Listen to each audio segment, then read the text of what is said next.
Chapter 398. Wang Tianzong was fishing. Saint was fishing too. The scenery on Mount Dibing was charming. The waves on the West Lake were vast. It was a magnificent scene. It was drizzling in Lin. The light rain sprinkled all over the city. It was slow and intermittent. The West Lake in the rain was hazy and beautiful like a fantasy. Saint, dressed in casual clothes, rented a boat and went boating on the lake. He looked indescribably relaxed. Without the black cloak, which meant mystery and power, Saint looked like a young man with a slightly poor physique in the rain. He was 37 or 38 years old and had a pale face. He was not handsome, but he was very clean, so he looked younger than his actual age.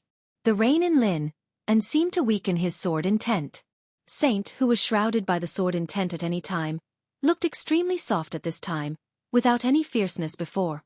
The boat drifted aimlessly with the turbulent waves. Saint's eyes were focused on the waves in front of him. His eyes were not as sharp as before, leaving only the most focused seriousness and expectation. He was fishing. It seemed that he was fishing with all his heart.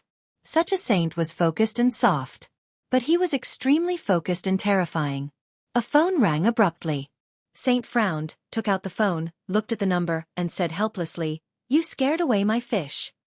A quiet voice sounded on the phone. "So I have no fish to eat, right? It depends on luck." Saint shook his head. "I'm in the center of the lake. I'll be there soon." The person on the other side of the phone said simply and then hung up the phone. Saint put down the phone and continued to stare at the lake, lost in thought. He had an appointment with someone today, but it was not the person on the phone. It was an accident. The unexpected phone call and the unexpected person not only scared away his fish, but also disturbed his state of mind. Saint sighed softly. He had been recuperating in Lin, and for nearly half a month. He did not receive any news from any side, so his mind was extremely calm. He really hoped that his heart could continue to be calm. A black shadow suddenly appeared on the misty and hazy surface of the lake. The black shadow walked on the water under the gloomy sky, bringing up a gust of wind. The surface of the lake was shaking with the wind. The boat was tossed about in the turbulent water. Saint put down the fishing rod. In this situation, the fish would not take the bait no matter how stupid they were. The black shadow in the strong wind landed on the ship. The black figure was wearing a black cloak, and his body was hunched. As soon as his feet touched the ground, he started coughing violently. Saint frowned slightly and looked at his old buddy who had the best rapport with him. "Your injuries are very serious. Why aren't you staying at home? Why are you running around? What a tiring life." Military counselor resisted coughing and smiled. "I'm not like you. You hide in Lin and don't think about anything. There are some things that you can't do anything about," Saint said calmly. Military counselor was silent for a while and sat down next to Saint. Feeling his extremely weak breath, military counselor's voice was slightly solemn. "How could your injury be so serious? It's been almost half a month, and you haven't recovered at all? Who told you I'm recuperating?" Saint smiled calmly. "Then what are you doing?" Military counselor's voice was a little cold. "Learn the sword," Saint said seriously. "I'm learning the sword, the strongest sword." The sword of the chosen one was naturally the most difficult and the strongest. Military counselor's rising anger stopped. "How's the harvest?" he asked.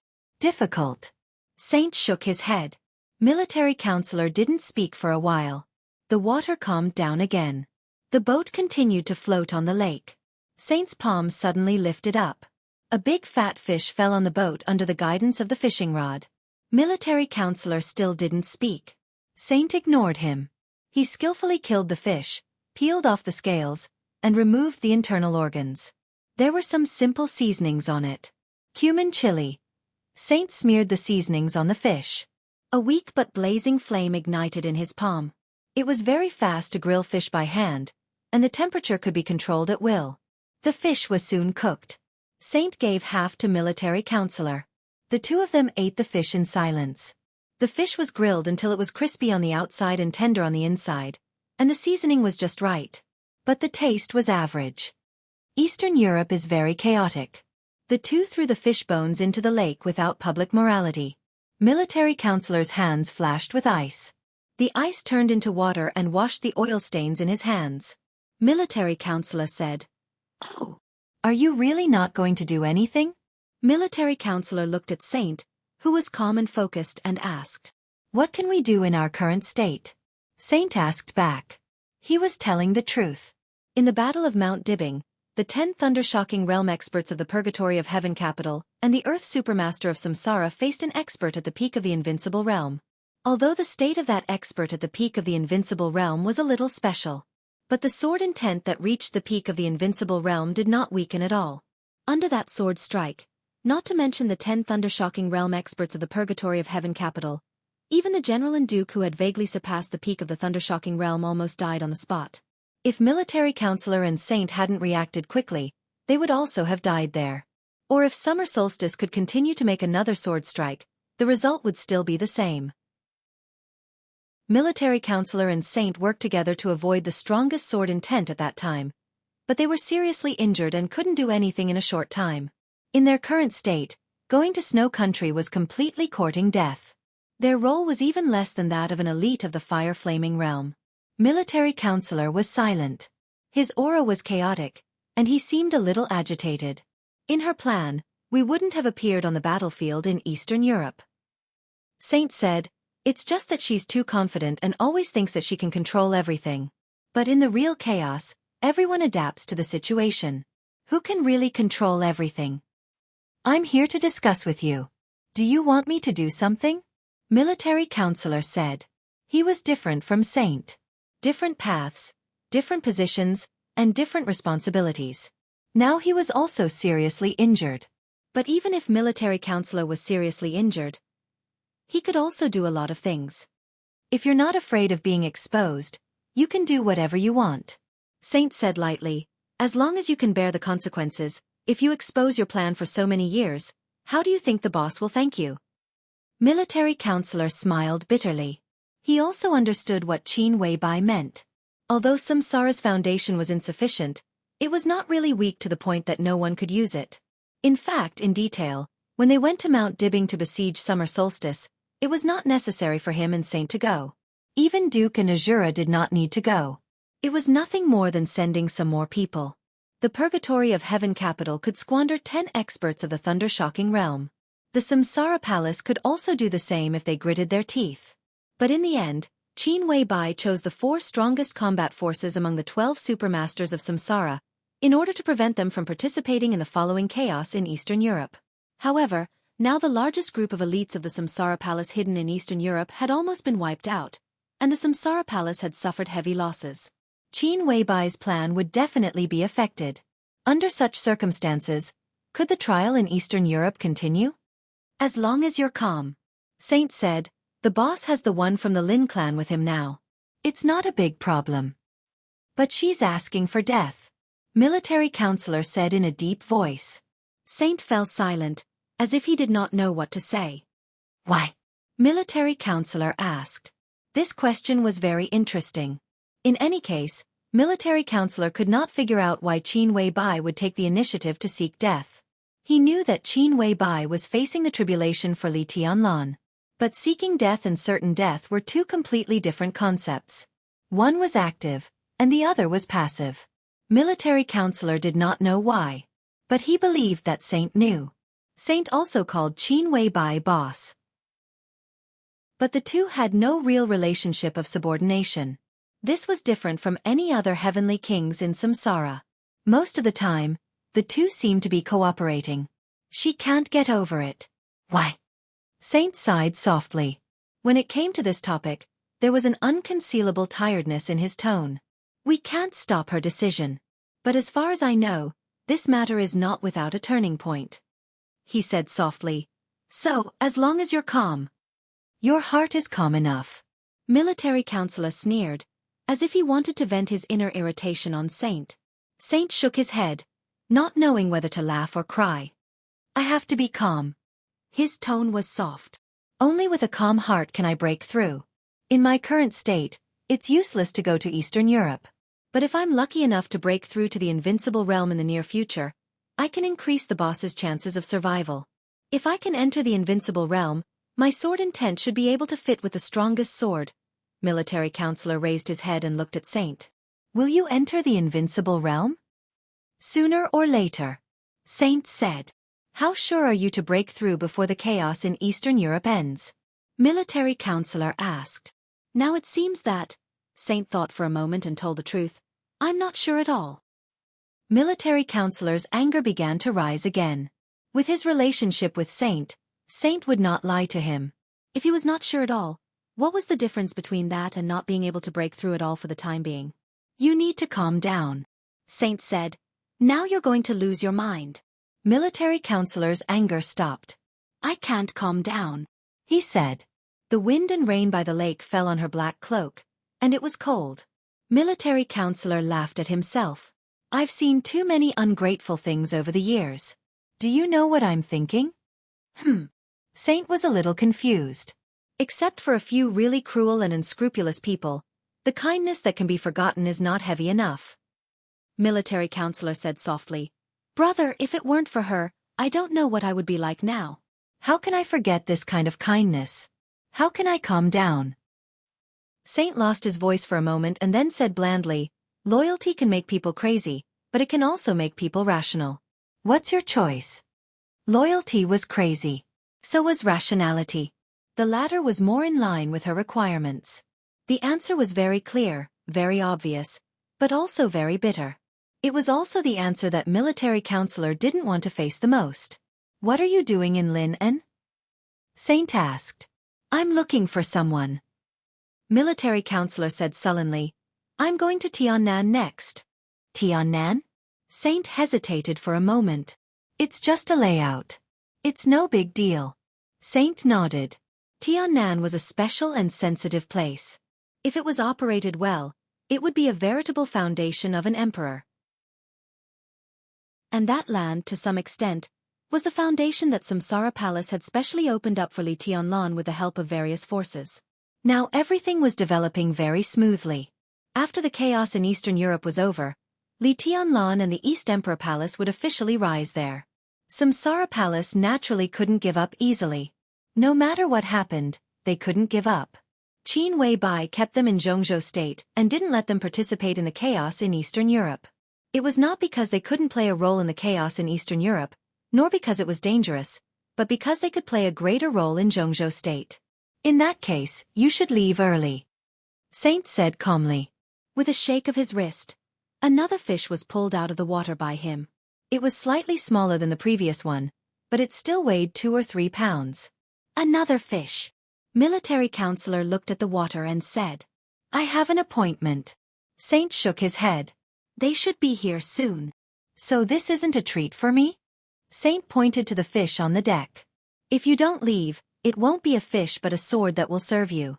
I can't stop you, Saint said. Saint said. He seemed to have thought of something and a faint smile appeared at the corner of his mouth. Military counselor immediately knew who Saint was making an appointment with. He shook his head and stood up. When he was about to step into the water, he suddenly said, Is that notebook useful? It's very important. Military counselor's eyes were full of undisguised reverence. Do you want to have a look? At my age, I have no hope of reaching the invincible realm. Military counselor shook his head. And I don't have much interest in the invincible realm. After all, the fighting of martial arts is not the most suitable stage for me. His figure stepped on the surface of the lake, and the wind suddenly rose. In the turbulent water, military counselor went away in a flash. Saint was still fishing quietly. He was not in a hurry, not arrogant, and extremely focused.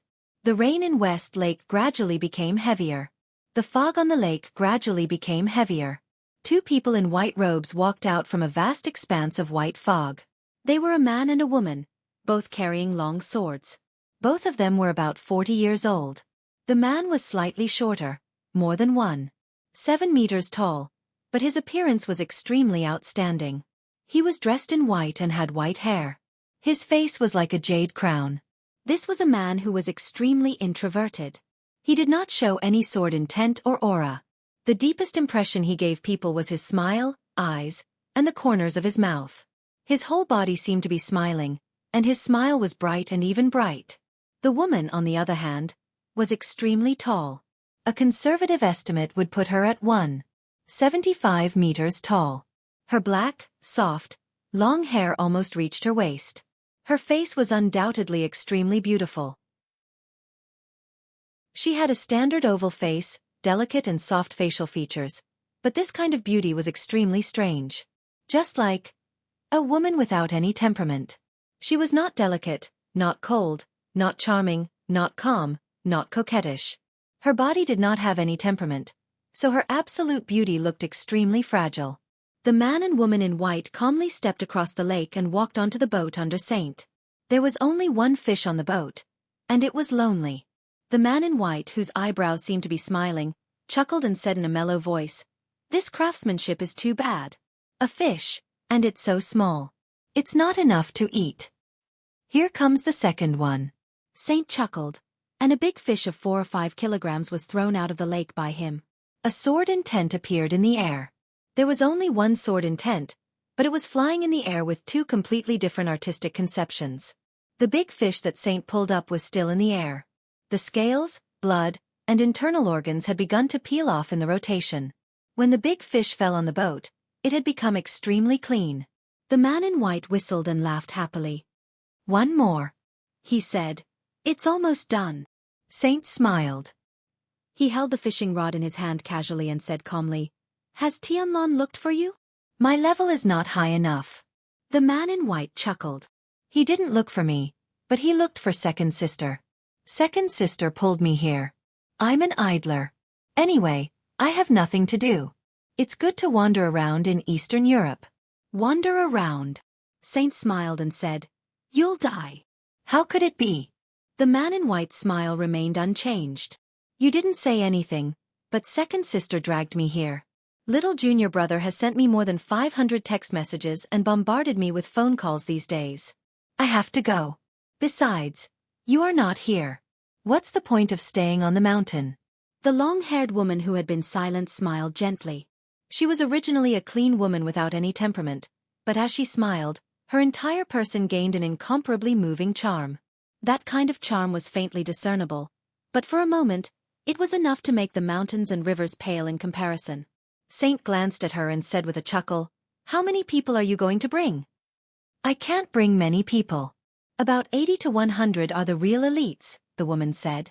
Her voice was as soft as the wind, quiet and indifferent. They were all the real elites.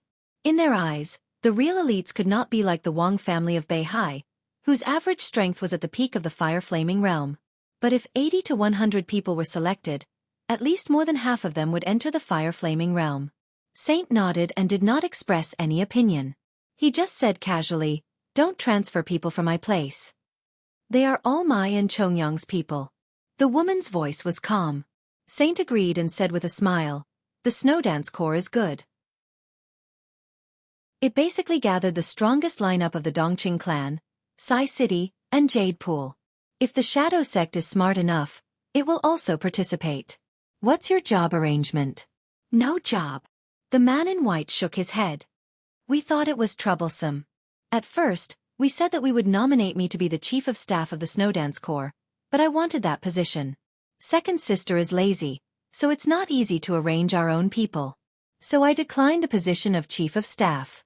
I took our own people to form a special operations group, which is convenient for action." Saint thought for a moment and nodded. "Okay. Senior brother, how is your injury?" The long-haired woman suddenly asked. "It's a little troublesome, but it's not a big problem. Give me time, and I will recover. Recently, I have spent all my energy on learning swordsmanship. If I can break through smoothly, my injury will heal faster." Saint said softly, "So I'm afraid I can't go to Eastern Europe this time." "Well, it's a little troublesome for me to go to Eastern Europe with my superficial identity. You go to Eastern Europe for Tianlon, so I don't have to talk about him. I just want you to try your best to help me take care of another person." "Qin Wei Bai?" The man in white raised his eyebrows. "Please," Saint said softly. The man in white nodded. "Senior brother. Don't worry. Senior brother." Saint was not older than the man and woman in white. But the ranking between them was not because of their age. It was because of the sword. Whether in the Dark World or in Zhongzhou State, This man and woman in white were really famous figures. In the dark world, the man's codename was Yin and Yang. The woman's codename was Phantom. In Jianghu state, their codenames had to be added with another word. Sword Master. Yun Qinshi, the Phantom Swordmaster of Mount Shu. Han Chongyang, the Yin and Yang Swordmaster of Mount Shu. Among the 4 famous swords of Mount Shu, whoever held the Nirvana sword was the first senior brother. The first senior brother was Nirvana Sword Master Wei Kunlun, who was also the first supermaster of Samsara Palace, Saint. Mount Shu was a very strange martial arts force. They were extremely united internally, but when it came to the outside world, they always made different voices. So they rarely expressed their opinions in politics. Many years ago, the standing minister of the army headquarters of Jianghu state was Dongqing Hongguang. The former standing minister of the army headquarters was Qi Baitsong. Between these 2 ministers was Wei Yuanhang, the leader of the prince group and the uncle of holy disciple Wei Kunlun. For this reason, this generation of Mount Shu's Nirvana sword had always been considered to be biased toward the prince group. Jianghu state was no stranger to Yun Qinshi. She met Li Kuangtu, the young master of the Li family, when she was in her prime. She had a feeling that meeting Kuangtu had ruined her life. After Li Kuangtu's treason, the Li family collapsed, and Yun Qinshi also hid in Mount Shu. Now with the appearance of Li Tianlan, her position was naturally on Li Tianlan's side. Yin and Yang sword master Han Chongyang was a pure swordsman. It seemed that he had nothing to do with any of the 6 groups. However, he had a good relationship with Vermilion Bird, one of the 4 spirit generals of Jianghu state. They were close friends, which seemed to be his position. As for Great Void Sword Master Li Baitian, the absolute main force of East Emperor Palace, he naturally stood on Li Tianlan's side. The Mount Shu swordmasters had different positions. But all the grievances and disputes were outside Mount Shu. Because there were only swords in Mount Shu, there were no positions, no politics and disputes. However, what everyone in this generation didn't know was that the 4 great swordmasters of Mount Shu, both inside and outside, seemed to have a unified position quietly. The identity of Nirvana Sword Master Wei Kunlun might still be in the prince group. But Saint Wei Kunlun was the supermaster of Samsara. The 3rd fish took the bait. Han Chongyang flicked his fingers and ignited the fire. The aroma of grilled fish filled the air. The 3 quietly finished the fish. Han Chongyang said, "Second sister is going to visit Senior Li. Senior brother, do you want to go together?" Saint shook his head. "I won't go." The eaten fish bones were thrown into the lake again. Han Chongyang and Yun Qinshi left West Lake at the same time. The rain in Lin and stopped. There was still fog on the lake. Saint, who had not eaten enough, continued to fish. He looked up at the sky without rain, lowered his head, and carefully took out a blue notebook from his arms. For any expert in the dark world, this notebook could be called an absolutely priceless treasure. The blue notebook was not valuable. It was the most common weekly diary in the Sky Academy. What was precious was the handwriting inside, which recorded the most glorious years of a real chosen one. His forbearance, his plan, his rise, his breakthrough, his love, and his martial arts. The handwriting in the blue weekly diary was not beautiful, but every stroke was fierce and arrogant. Even after many years, it still seemed to have sword intent. Saint's eyes were focused and almost devout. The original reason why he joined Samsara Palace and became the first supermaster of Samsara was because of this notebook. But it was not until recently that he really held this notebook in his hand. This was his road to the invincible realm. Saint. The disciple of the Chosen One could be called Saint. Saint quietly flipped through the notebook in his hand. His movements were soft, and he was quiet and focused. From weak to invincible in the world to supreme. A magnificent and sorrowful song was written on the paper. Saint never put a word in the notebook, not even a punctuation mark. He tried his best to grasp every change of mind, every realization and thought in the words. The martial arts of the Chosen One was recorded at the end of the notebook. It was the most detailed and systematic record, but it was also the messiest at the same time. It seemed that the Chosen One had inadvertently recorded it when he was sorting out his thoughts. Martial arts, realm, kendo. The content was profound but not mysterious. Saint looked at it quietly. There were not many records about martial arts. On the front and back, the fierce handwriting covered 7 pages, like 7 chapters. Saint had read the last chapter. He didn't know how many times he had read the last chapter. In the 7 chapters about martial arts, there was a sentence at the top of each chapter. A sentence from the Analects of Confucius. The dead are like men, unwilling to part with day and night. Between day and night, there seems to be sword intent soaring into the sky. There should be light to reflect the vastness of heaven and earth. There should be darkness to show the truth of the world. There should be day and night in heaven and earth, and so should the sword. The sword of day and night can cut the sky and break the sea. Chapter 399. From afternoon to night, Tongming Temple welcomed a rare peace. Li Tianlan also had more time to think about what he had done. Eastern Europe was in chaos. The Snowdance Corps, which had been established to deal with the chaos in Eastern Europe, had now become a direct agency to receive Eastern European intelligence. In the extremely chaotic situation, countless messages were transmitted from Eastern Europe to Yuzhou every day. They were immediately sent to the Snowdance Corps and placed in front of Li Tianlan. There was an endless stream of information. Yesterday morning, the president of I met with Xianxia, the director of the board of directors of East Dynasty International Group in South America, and eagerly hoped that East Dynasty Group would invest in IM. Jiang Qianyan actively expressed his attitude of cooperation with IM.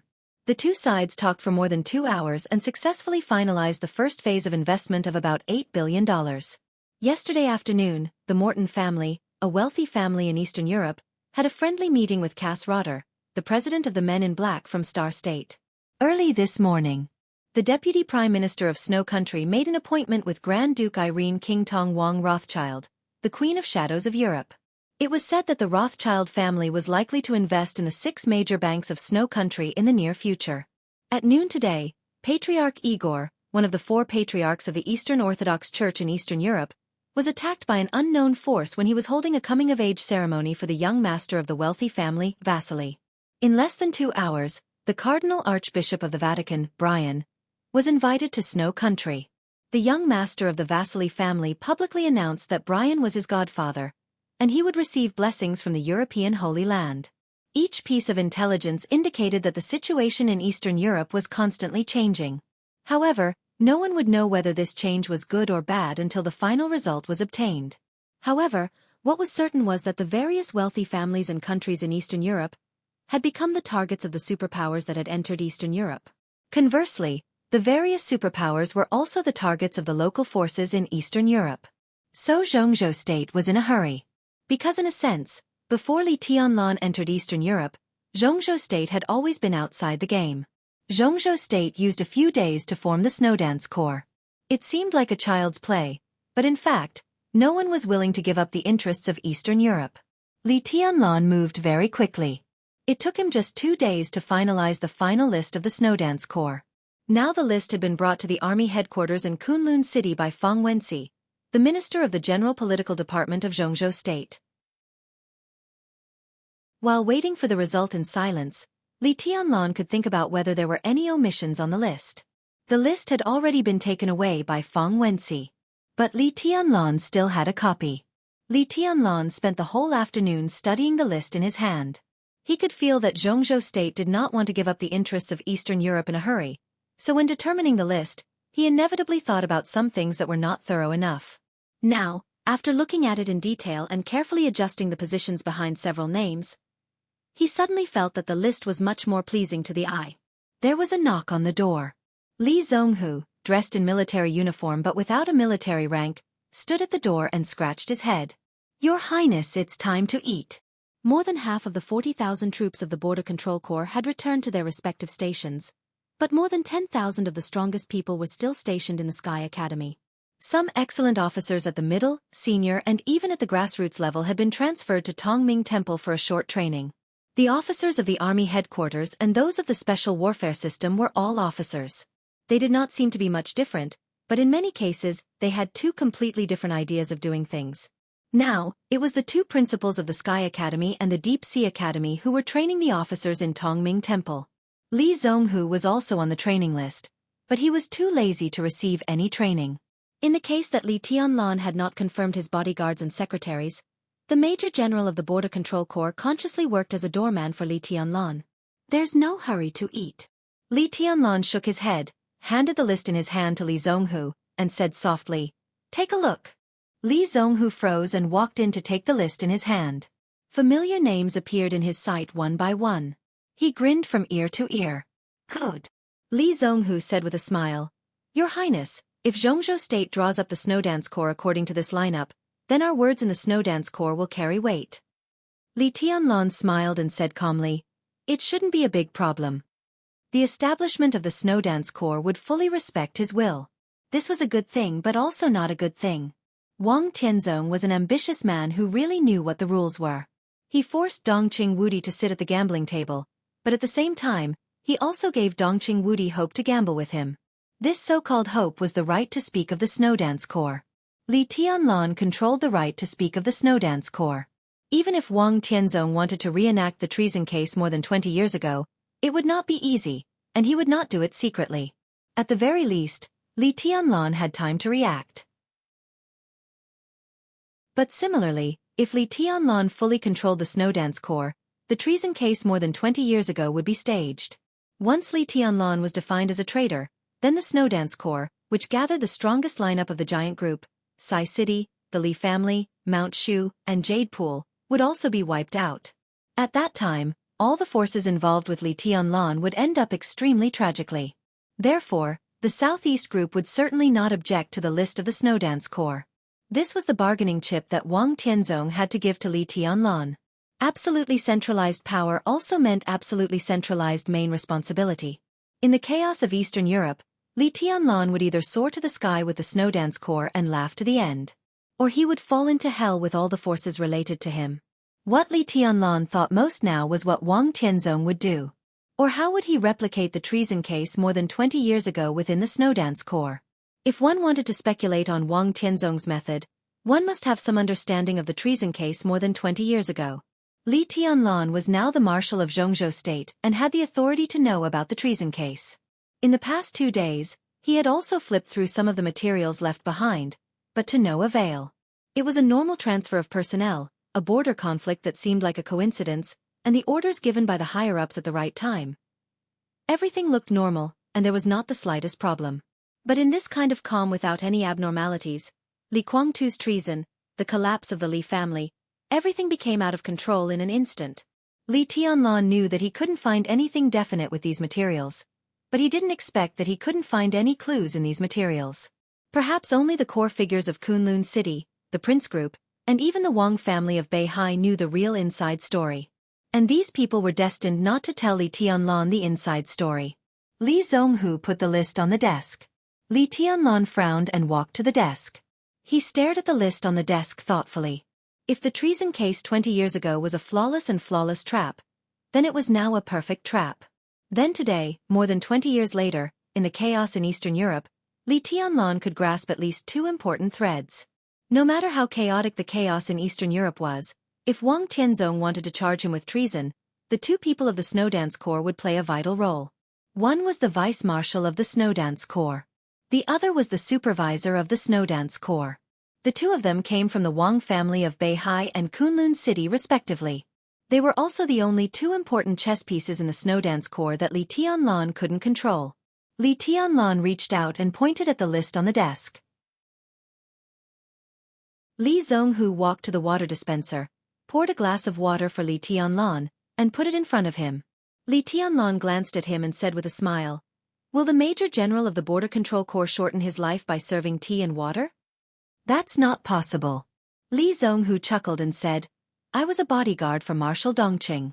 Now I'm a bodyguard for Your Highness. There's no difference.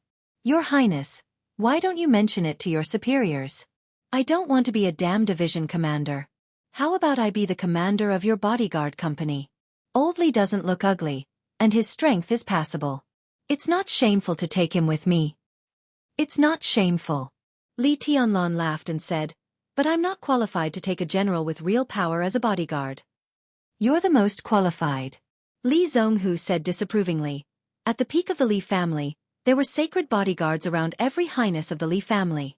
Which bodyguard wasn't a general with real power? Wasn't he an expert famous in the dark world? If you stand at the peak of Jianghu State one day, It's possible for you to be promoted 2 levels in a row, let alone a major general. Li Tianlan suddenly fell silent. He seemed to think of something, and his eyes suddenly shone with an amazing light. I don't want to eat, Li Tianlan said. Prepare the car and go to the Hidden Dragon Sea. Li Zhonghu froze, stood up straight, saluted, and turned to go out. Li Tianlan picked up the red confidential phone on the table and dialed a number. The phone was quickly connected. Director Han? I'm Li Tianlan. Li Tianlan held the phone and said calmly, Hello, Your Highness. A low and soft laughter sounded on the phone, very kind and polite. On the other end of the phone was the phone of Han Yi, the deputy director of the General Office of Jianghu State Center. Of course, his position in the General Office was only nominal. The real place of work was in the office of President Li Huaqing. It could be said that he was the big secretary beside Li Huaqing and the real first secretary of Jianghu State. Li Tianlan smiled, gently tapped the list in front of him and said, I have something to report to the president. I wonder if it's convenient? The person on the other end of the phone said, Wait a minute. Han Yi seemed to ask Li Huaqing for instructions. Soon, he picked up the phone again and said with a smile, Your Highness, Mr. President asked you to come over. He paused and calmly reminded, At 9 o'clock, the president also has an appointment with Secretary Wang of Wuxia to talk. Li Tianlan looked at his watch. It was 7:10 in the evening.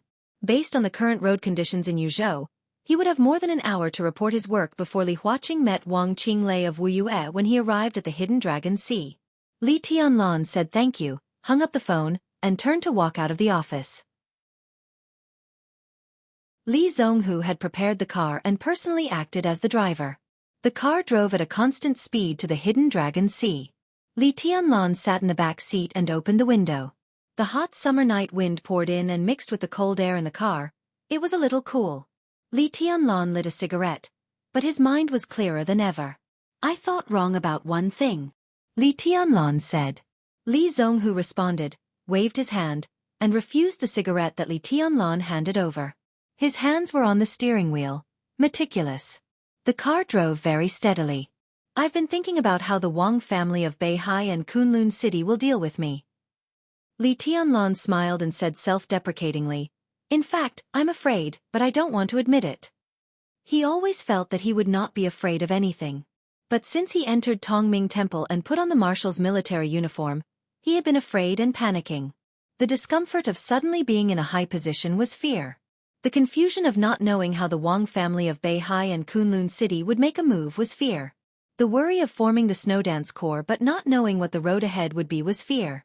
Under great pressure, there were some things that he didn't want to think about, but he couldn't help thinking about. This was also fear. He was afraid of death, afraid of failure, afraid of holding a good hand, but after losing, he would let everyone be doomed eternally.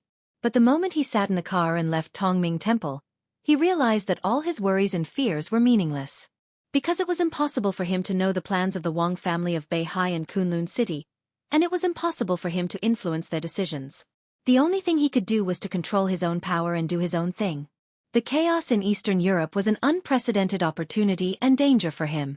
Instead of worrying about gains and losses and guarding against the enemy's sharp knife that he didn't know when it would stab him, it was better to integrate the resources in his hands to create a favorable situation for himself as much as possible. The car was dark. Li Tianlan's eyes were clear. Your Highness, do you have a way to reverse the predicament? Li Zhonghu asked with a laugh as he drove. There is no way. It's just that we can't be suppressed by them all the time. We can't see the plan of the Wang family of Beihai yet. If we take the initiative to stick our noses out and let them lead us, what does that mean? We can't see their plan, but we will see it sooner or later. They prepare theirs, and I prepare mine. It's too early to say who will win and who will lose. Li Tianlan shook his head. His eyes were calm and peaceful. Since returning to Huiting from the polar region, his state of mind seemed to have become so calm for the first time. The car went on Chang'an Street under the night light and finally entered the Hidden Dragon Sea. The Hidden Dragon Sea shone with a hazy shimmer in the night. The hazy light was reflected in the lake, which was called the sea. The waves were sparkling, and the whole Hidden Dragon Sea looked mysterious and solemn. Have you been here? Li Tianlan asked curiously. This was the first time he came to the power center of Jianghu state. Through the curtain of night and lights, the antique pavilions and terraces were hazy in the water ripples. This kind of scene was beautiful, but it was not charming. Instead, it was indescribably solemn and solemn. I had the honor to come here once with the marshal, and we went to Xianxia Pavilion. Li Zhonghu said with a smile. Xianxia Pavilion was the office of President Li Huaqing, and it was also the rumored office of the president. Li Tianlan nodded and looked at the scenery outside the window in silence. Where is Yuantai? Li Tianlan suddenly asked. Li Zhonghu was stunned. He was silent for a few seconds and then whispered, in the middle of Xianxia Pavilion and West Flower Hall, slightly behind, but... He wanted to say something but stopped on second thought. There is no Yuantai in the Hidden Dragon Sea. Li Tianlan calmly said a fact that was absolutely not friendly to him. Now there was only Kunlun Pavilion in the Hidden Dragon Sea, but no Yuantai. More than 20 years ago, before the Li family collapsed, when Li Honghe was still the state-protecting god of war of Jianghu state, Yuantai in the Hidden Dragon Sea was the power center of the special warfare system of Jianghu state. With the collapse of the Li family, Kunlun City rose, and the Gu family built a city in Kunlun Mountain. Yuantai in the Hidden Dragon Sea also became Kunlun Pavilion. In fact, the building did not change, nor did its location. It was just that the plaque of Yuantai was taken down and replaced with Kunlun Pavilion. It was a very simple move, but it represented the rise and fall of the Li family and the Gu family. Behind the scenes, it also represented the life and death, honor and disgrace, and ups and downs of countless people. Yuantai could not be seen in the Hidden Dragon Sea. But Yuantai had always been in Li Tianlan's heart, where he could always see it. There will be in the future. Li Tianlan stared at the night outside the window and said calmly. Xianxia Pavilion was in sight. Li Zhonghu slowed down the car, looked at Li Tianlan, and whispered, Your Highness, when you come back from Eastern Europe, it will be very close to rebuilding Yuantai. So I can't lose. Li Tianlan laughed. No matter who I face, I can't lose. When the car stopped in front of Xianxia Pavilion, Li Tianlan saw two figures standing in front of Xianxia Pavilion at the first time. One was Han Yi, the head of the president's office. The other turned out to be President Li Huaqing. The president greeted him in person. Even if Li Tianlan's state of mind was calm, he couldn't help feeling flattered when he saw this scene. He quickly got out of the car, took a few steps forward, stood at attention, saluted and said calmly, Mr. President. Comrade Tianlan. Li Huaqing smiled and reached out to shake hands with Li Tianlan. His expression was elegant and gentle. Let's go in and talk. The two entered the office of Xianxia Pavilion one after the other. Han Yi served freshly brewed tea. When walking out of the office, the secretary of Jianghu state, who had become a governor-level senior official at the age of 40, subconsciously looked back at Li Tianlan. Li Tianlan sat there quietly, dressed in a military uniform, and the martial rank on his shoulder was shining in the light. Military rank, military uniform, calm but a little too young face. Even if he had enough psychological preparation, Han Yi still couldn't help feeling a little shocked when he saw this scene. He was a little self-deprecating and emotional. He gently closed the door and smiled at Li Zhonghu, who had already gotten out of the car. Perhaps because the academics did not fully support the giant group at the high-level meeting, Li Huaqing was extremely polite to Li Tianlan. He did not take a seat behind the desk, but sat with Li Tianlan in the reception area of the office, completely in the posture of old friends chatting. Li Tianlan drank tea silently. Except for a little surprise when he saw Li Huaqing go out to greet him at the beginning. His expression became calmer after entering the door. Tianlan, how is the list of the Snow Dance Corps coming along? Li Huaqing smiled and took the initiative to ask. Not bad. Li Tianlan nodded. The army headquarters and Kunlun City are very supportive of the formation of the Snow Dance Corps. We had a meeting at noon. I have already handed the list of the Snow Dance Corps to the general administration. There should be news soon. Li Huaqing said, and held the teacup, a little hesitant. He was silent for a while, then slowly said, To be honest, from the perspective of pure state affairs, I'm relieved to let you lead a corps. Eastern Europe is very chaotic. If we want to make a breakthrough in the chaos, it's really difficult to be steady. We need a young leader with courage and drive to fight for what we can fight for Jianghu state. Between you and Jianghu, I'm more optimistic about you. But from a personal point of view, your position is very sensitive. Wudi and I have some concerns. Some things are hard for us to stop. Since it has happened, we can only try to seek a result that is beneficial to everyone. Tianlan, if you need my help, I will try my best. In the private meeting, President Li Huaqing's words were direct and frank. There was no hypocrisy between them and he came straight to the point. After all, Li Tianlan was still an ally of the academics. If it weren't for his relationship with the giant group, Li Tianlan would have officially entered the academics. With the combat capability of the invincible realm, he would almost be the #1 expert of the academics. Such a figure deserved the attention of anyone in Jianghu state. Moreover, although President Li Huaqing had now planned to give up the special warfare system, it was only because of the trade-off between the military and the special warfare system. If possible, he would naturally fight for it. In this Eastern European chaos, if Li Tianlan could block the Wang family of Beihai and Kunlun City, the academics would have a lot more room to operate. To say the least, even if the relationship between Li Tianlan and the academics would gradually drift apart in the future, in the current situation, as long as he still existed, the academics would have a lot more room to operate in the future. If Li Tianlan really died in Eastern Europe and was executed for treason, the giant group would fall apart. Under the violent social turmoil, the pressure on the academics who cooperated with the giant group would be unimaginable. In any case, as long as it was possible, Li Huaqing would give Li Tianlan some necessary help. I came here today to ask Mr. President for a person. Li Tianlan drank tea and said softly. Who? Li Huaqing raised his eyebrows. The status of the Snowdance Corps was extremely important now. Most of the people in Jianghu state, as long as Li Tianlan wanted them, could basically be transferred here now. Li Tianlan deliberately came to him to ask for a person, which could only show that this candidate was extremely special. Li Tianlan smiled and said softly, "In the past 2 days, I've looked up some information about the treason case more than 20 years ago, but I got nothing." Li Huaqing smiled bitterly and did not speak. The treason case had been the most influential and worst case in Jianghu state for more than 20 years. Now the remaining files clearly pointed to Li Guangtu's treason. Everyone knew that this matter was very strange, but they could not find any evidence at all.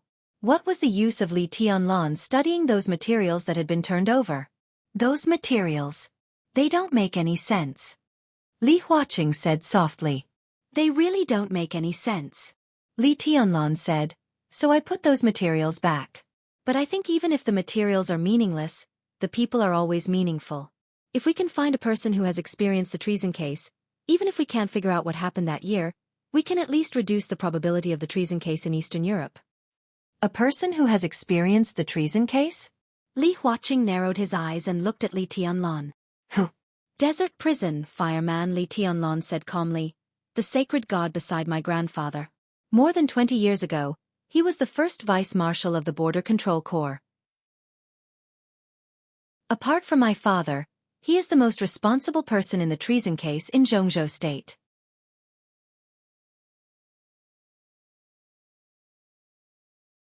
With his combat capability, after cultivation, he was absolutely expected to be on an equal footing with the top superiors of the half-step invincible realm, which was equivalent to the tribulation 3 years ago. It would be more than troublesome to release such a character under the pressure of the Southeast Group and the Special Warfare Group. There was also a considerable risk. I know.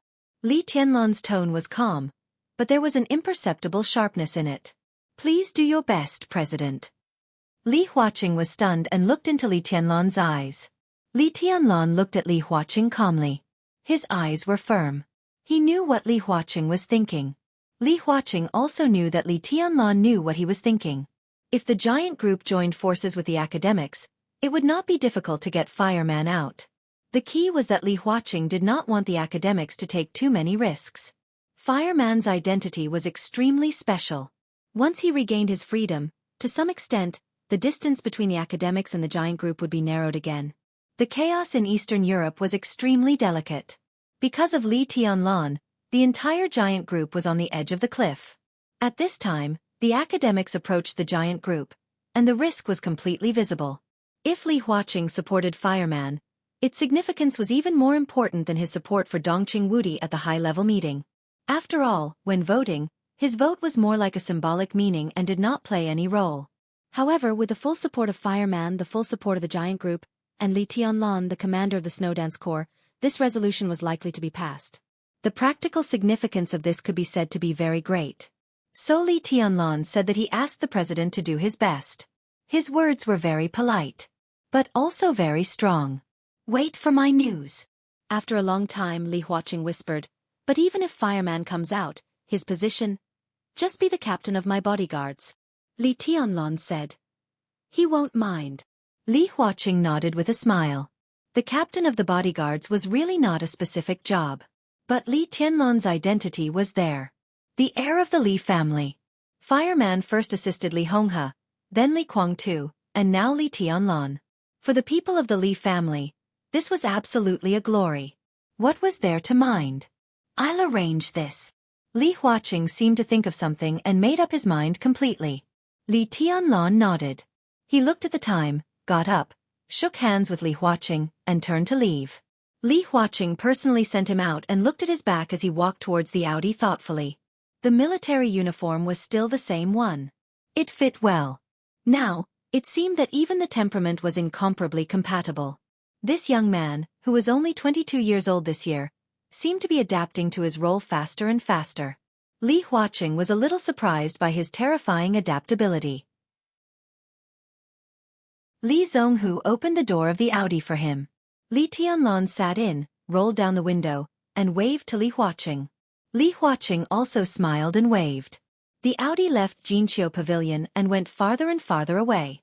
Li Tianlan quietly looked at the night of the Hidden Dragon Sea. Kunlun Pavilion, which represented Kunlun City, stood in the night, brightly lit. Li Tianlan looked at it calmly, his eyes firm.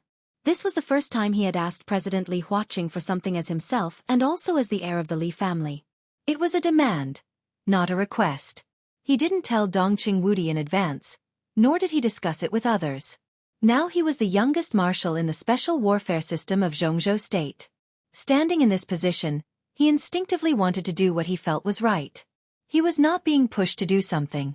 He wasn't going to do anything as a chess piece. Now he had a good hand in his hand, and he just wanted to try his best to play all the cards in this hand. Fireman was a crucial step, but it was only the first step. He was going to face the Wang family of Beihai. It was Kunlun City. It was the Prince Group. There were also many people with ulterior motives. So next, Sai City, Samsara Palace, and even the Purgatory of Heaven capital were all in his plan. In such a huge game of chess, it was far easier to be a chess piece than a chess player. But this was the position that should belong to Li Tianlan. There was nervousness, excitement, and apprehension in his heart, but most of all, it was the excitement and lofty sentiments aroused by the thick atmosphere of power in the Hidden Dragon Sea at night. His cell phone suddenly rang. Li Tianlan took out his cell phone, looked at the number, and answered it directly. Tonight was destined to be a sleepless night. After seeing Li Tianlan off, President Li Huaqing returned to Xianxia Pavilion and made a pot of tea himself.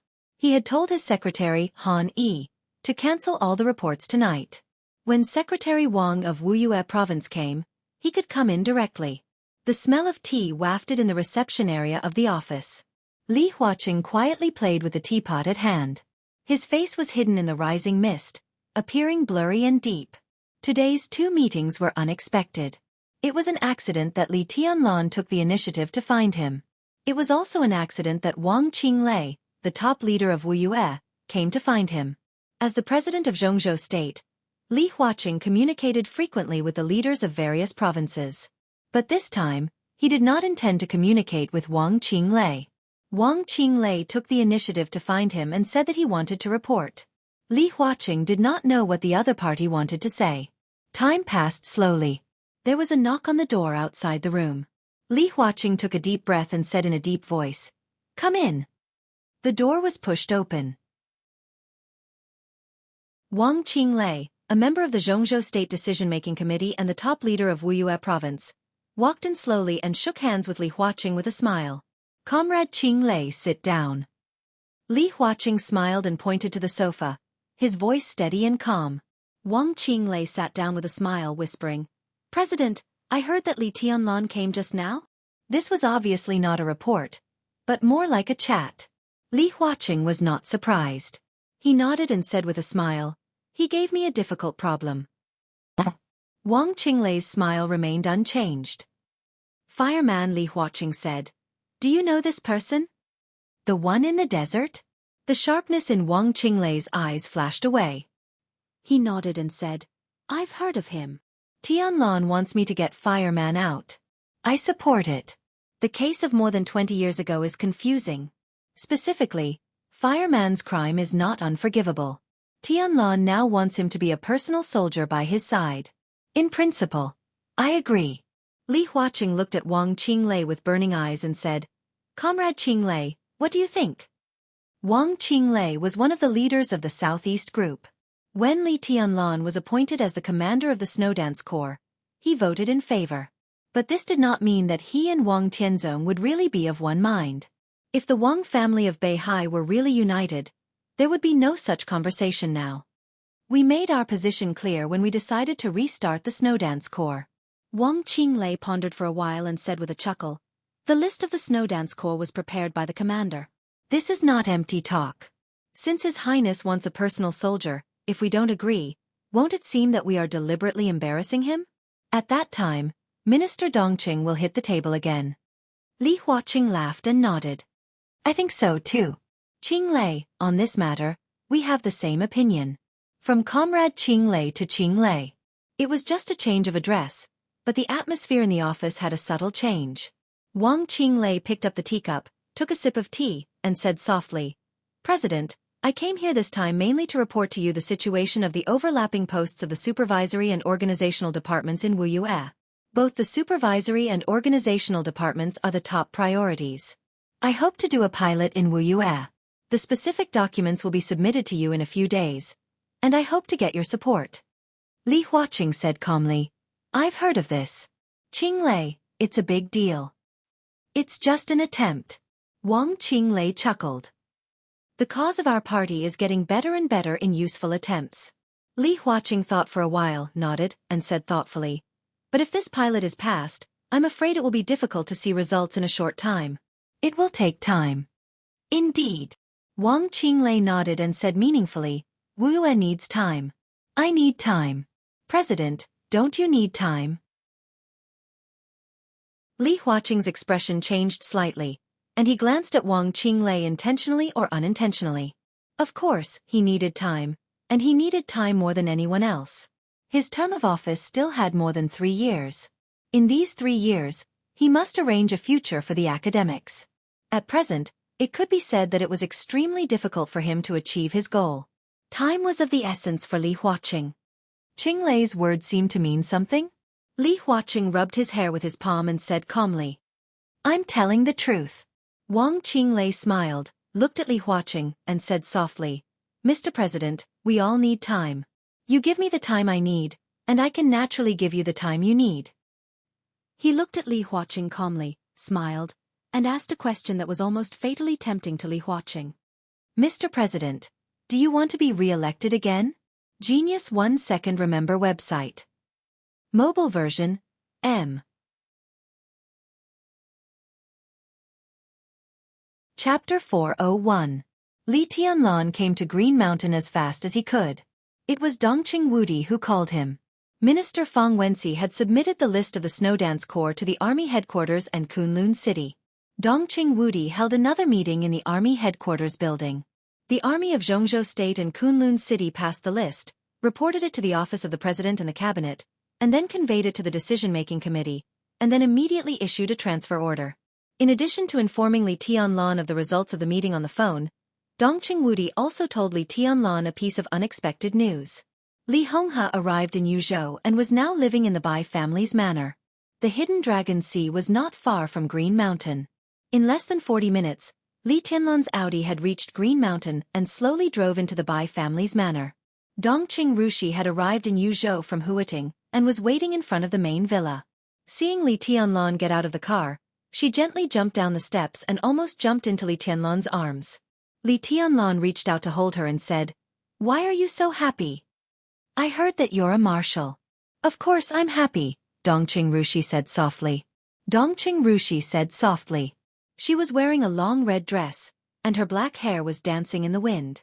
The red dress set off her skin, which was extremely white and delicate. She looked pure and charming. "I'm going to Eastern Europe with you," Dongqing Rushi said and reached out to gently touch the military rank on Li Tianlan's shoulder. Her eyes were clear and serious. "It looks better than Dad's." Li Tianlan smiled. The military ranks of Jianghu state were the same as those of the special warfare system. Only the title of marshal was slightly different. It was also an olive branch with 3 gold stars, but there was a delicate golden shield behind the gold star on the epaulette of the military marshal. The title of marshal in the special warfare system was a golden sword in front of the gold star. "How's Huating?" Li Tianlan walked up the steps and asked casually. "It's fine." Dongqing Rushi thought for a moment. The maneuver these 2 days is also very interesting. But there are fewer people going to see it. Li Tianlan said, The final maneuver had a result on the first day. The result had already appeared, so the process was naturally not worth looking forward to. Although the final maneuver was still going on, it had now lost its original meaning. So the headmasters of the Sky Academy and the Deep Sea Academy were not in Huating at this time. Instead, they came to Tongming Temple in the West Mountain of Yuzhou to train the officers of the Snowdance Corps. Dongqing Rushi naturally put her small hand in Li Tianlan's. The two entered the villa. In the living room, Li Honghe and Bai Zhanfang were playing chess. Neither of them had any desire to win or lose. Their moves were casual, and many times, in the eyes of an outsider, their moves were meaningless. Dongqing Wudi sat aside and looked at the chessboard in boredom. When he saw Li Tianlan and Dongqing Rushi coming in, he smiled and waved at them. Li Tianlan came over and called him Grandpa. He glanced at Bai Zhanfang. Before he could speak, Li Honghe said without looking up, "Zhanfang is my old friend for many years, just like cold light. You should call him Grandpa too." Li Tianlan paused for a moment, then calmly called him Grandpa with a smile. Bai Zhanfang looked up at him with a smile, patted the sofa beside him and said, "Sit down." Li Tianlan nodded and took Dongqing Rushi to sit next to Dongqing Wudi. "Xishan is quite far from here. How did we get here so quickly?" Dongqing Wudi looked at the chessboard and laughed casually. "I had a talk with the president before I came out of the Hidden Dragon Sea. It's not far from here." Li Tianlan said quietly. In his sight, Bai Zhanfang seemed to be dim-sighted because of old age. A cannon shot hit one of Li Honghe's pawns through Li Honghe's chess pieces. Li Honghe didn't say it out loud, but the other pawn moved forward 2 squares at a time without batting an eyelid. The corner of Li Tianlan's mouth twitched. "Hidden Dragon Sea?" Dongqing Wudi raised his eyebrows. Li Honghe and Bai Zhanfang also turned their eyes to Li Tianlan. "Well, the Snowdance Corps was established, and I also found a powerful bodyguard. But the identity of the best candidate in my mind is a little special, so I specially talked to the president," Li Tianlan said. Li Honghe calmly messed up the chessboard, which was already at a disadvantage. He narrowed his eyes and said with a smile, "Who is the best candidate in your mind?" "Of course it's Master Hua." Li Tianlan laughed and said, "No one is more suitable than him." Li Honghe's eyes relaxed. He nodded and sighed, "I came here to talk to you about this. Ji Hua was implicated by the Li family back then. Otherwise, with his talent, he should have entered the invincible realm long ago. After so many years, there has been no chance before. Now that there is a chance, I have to get him out of the desert." Ji Hua was the name of Fireman. His surname was Wu. It was obviously a very familiar name not only for the Li family but also for the Dongqing clan. Dongqing Wudi was stunned and whispered, "He is really a good candidate, but his age. Age is not a problem." Li Tianlan whispered, "With fire. In my current state, no one in the Snowdance Corps is his opponent except me." Fireman's realm was in the fire-flaming realm. But like Tribulation 3 years ago, he broke one limit after another in the fire-flaming realm and finally stepped into a different path. In fact, it was impossible to tell whether such a person was still in the fire-flaming realm or not. But one thing Li Tianlan could be sure of was that when he fought with Fireman in the desert prison to verify his strength, Fireman did not really use his full strength. What he exerted was the real strength of the fulfillment of the fire-flaming realm, not the strength after he broke through the limit of the fire-flaming realm. In that state, Fireman still forced Li Tianlan to break through into the thundershocking realm, so that he had the first time to recultivate martial arts. How strong was a fireman who could exert his full strength? In Li Tianlan's view, in this state, even if fireman had no hope of entering the invincible realm in this life, and his state would decline with age, the strength he could exert would hardly be worse than that of tribulation 3 years ago. Such a person was not only an absolute expert in the 4 realms of martial arts, but also could play a very important role in the battlefield of the invincible realm. What did the president say? Li Honghe asked aloud. He agreed. Li Tianlan's tone was calm. The atmosphere in the living room froze for a moment. Li Honghe, Bai Zhanfeng, and Dongqing Wudi looked at each other. Li Honghe's eyes relaxed slightly. Bai Zhanfeng's eyes were full of smiles. Dongqing Wudi's eyes were full of relief. Without any of them knowing, Li Tianlan went to the hidden dragon sea. This matter could be said to be very small, but it could also be said to be very important. Such a Li Tianlan was what they wanted to see. The Li family, the Dongqing clan, the Bai family, and even the entire giant group put their future on Li Tianlan. Under the great responsibility, each of them was eager to see Li Tianlan's future. Not only his martial arts, but also his ability to deal with things. It was hard to say how Li Tianlan's ability was now, but at least today, he let everyone see his autonomy. It had only been a few days since he became the marshal of the special warfare system of Jianghu state. But he had been actively adapting to the change of his identity. Today, he went to the hidden dragon sea not as a young man, but as a marshal of Jianghu state. The fact that he could adapt to his identity in a short time sounded simple, but how could it be so easy? Li Tianlan was also not used to it now. But he was trying very hard to adapt to his new identity and status, and was doing the behavior that was in line with his identity and status. He was the future core of the giant group, the future of the giant group. And the future leader that the giant group wanted should have his own ideas, his own plans, his own thoughts, his own actions and his own schemes. Tonight was just the first step for Li Tianlan. And it was a perfect first step. Li Huaqing agreed to Li Tianlan's request, which also showed that Li Huaqing recognized Li Tianlan's current identity and behavior. Very good. The president is still very supportive of the Snow Dance Corps. Tianlan, if you need anything in the future, you should communicate with the president in time. As an ally, he always has to bear some of his own obligations.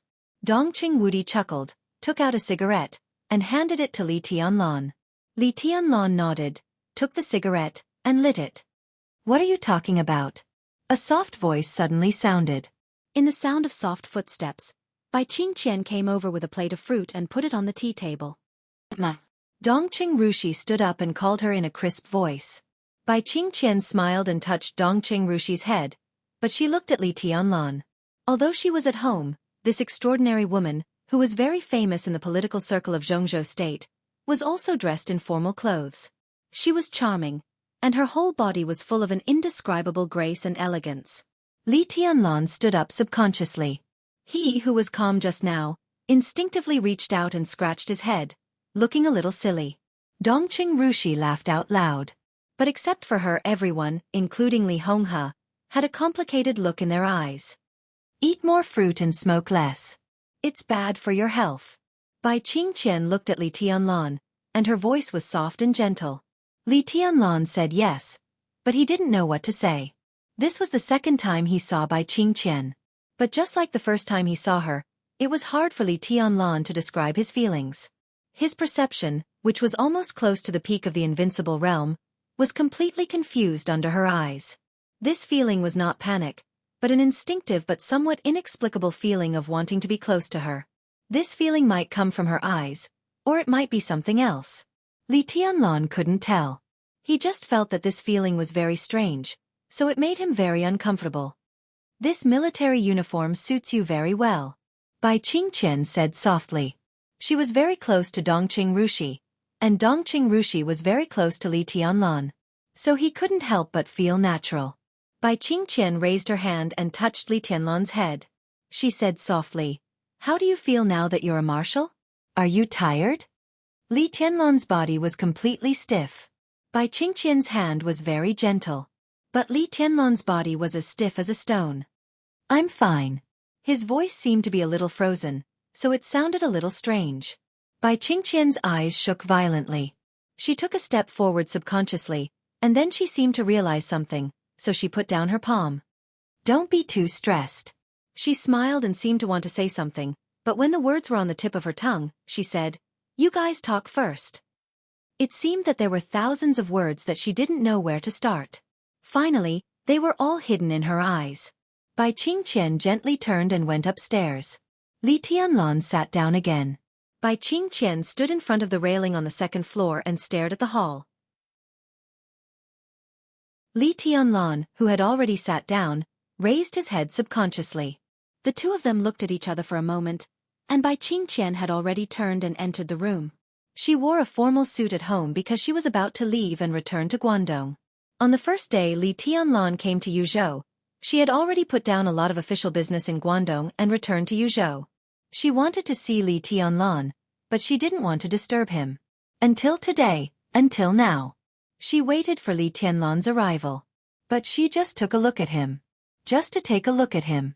Compared to the thousands of kilometers she would have to travel back, this look was too short. The living room returned to silence again. Dongqing Rushi cut a piece of orange for Li Tianlan. Li Tianlan took it and ate it. The orange was very sweet. Dongqing Rushi reached out to take the apple again. "Let's go to the study," Bai Zhanfeng suddenly said, breaking the weird silence in the living room. Dongqing Wudi patted Li Tianlan on the shoulder, stood up, and looked at Li Honghe. Li Honghe had been staying in Yuzhou in recent days. Now that the list of the snow dance corps was officially determined, Bai Zhanfeng and Dongqing Wudi certainly had to discuss the action in Eastern Europe with Li Honghe. The Li family had collapsed for many years. But Li Honghe still had a backup plan. In this situation, it was time for Li Honghe to show some of his backup plans. Even if he had said that he would not be the protagonist in the chaos in Eastern Europe, even if he was not the protagonist, he would play a very important role. "Let's go." Li Honghe stood up. A cell phone suddenly rang. It was not a phone call, but a text message. Li Honghe frowned, took out his cell phone, and glanced at it. His body suddenly stiffened for a moment, and a pair of turbid eyes quietly looked at the cell phone screen. "Senior Li," Dongqing Wudi shouted with some confusion. Li Honghe did not respond. After a long time, he slowly put away the cell phone in his hand and looked at Li Tianlan, Dongqing Wudi, and Bai Zhanfeng. He suddenly laughed. "I can't go to the study with you." He smiled softly, but his tone became calm, firm, and irresistible. "I want to go back to Lin En. Right away. Wudi, arrange a private plane." "What's the matter?" Li Tianlan asked with a frown. "It's okay." Li Honghe looked at his grandson with soft eyes. "It's a good thing. I just suddenly remembered that my existence is still very meaningful." His existence was meaningful. But Li Honghe also knew that it was meaningless for him to be here. Li Honghe did leave a lot of things in Jianghu State. These things could still play an important role today. But before he used those chess pieces, the woman named Qin Weibai directly overturned the chessboard in his hand. So the chess pieces in his hand began to overlap with the chess pieces in her hand. In such a situation, Li Honghe could still play a role. But his role was no longer crucial. For him, an unimportant role was equivalent to no role. If it was not useful, it was meaningless. It was not until he received this text message that he realized that even if Qin Weibai controlled most of the chess pieces he had prepared, there were still some things that she could not control at all. Ironically, until today, Li Honghe did not know if he could control these things. But he would do his best. So he wanted to go back. Go back right away. Genius 1 second to remember the address of this website. Mobile version.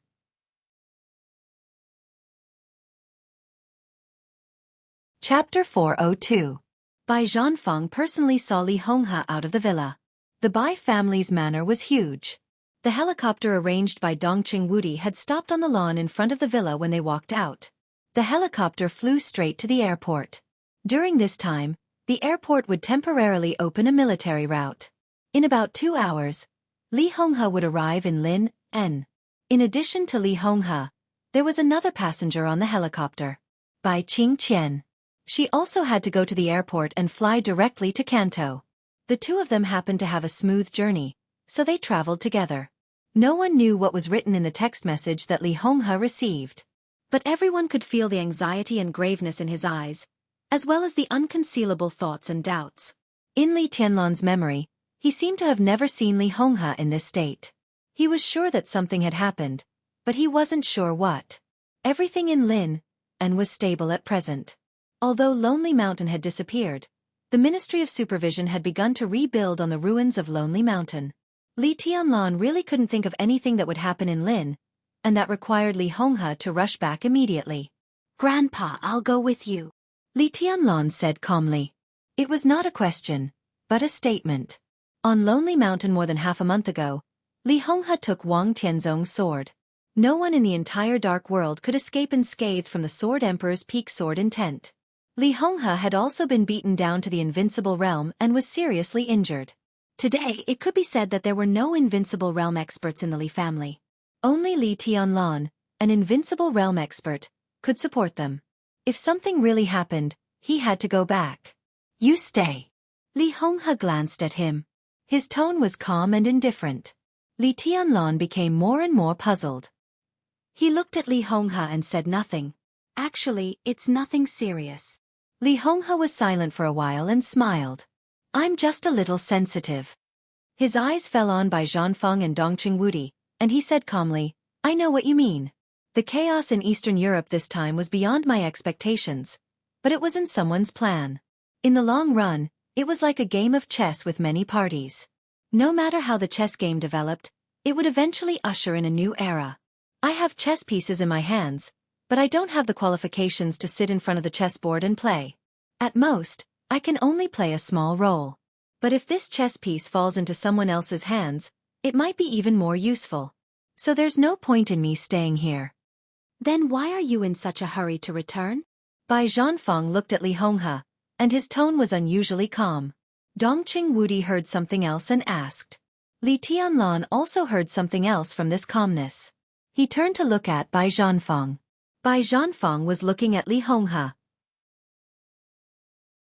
He looked relaxed and even had a smile on his face.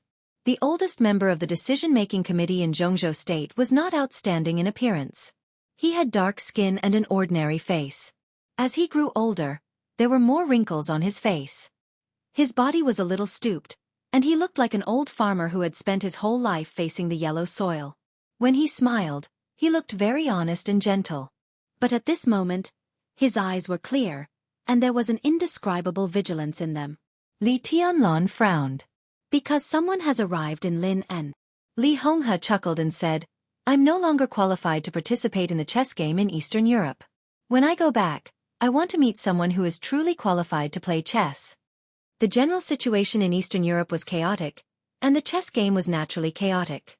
Multi-party Go.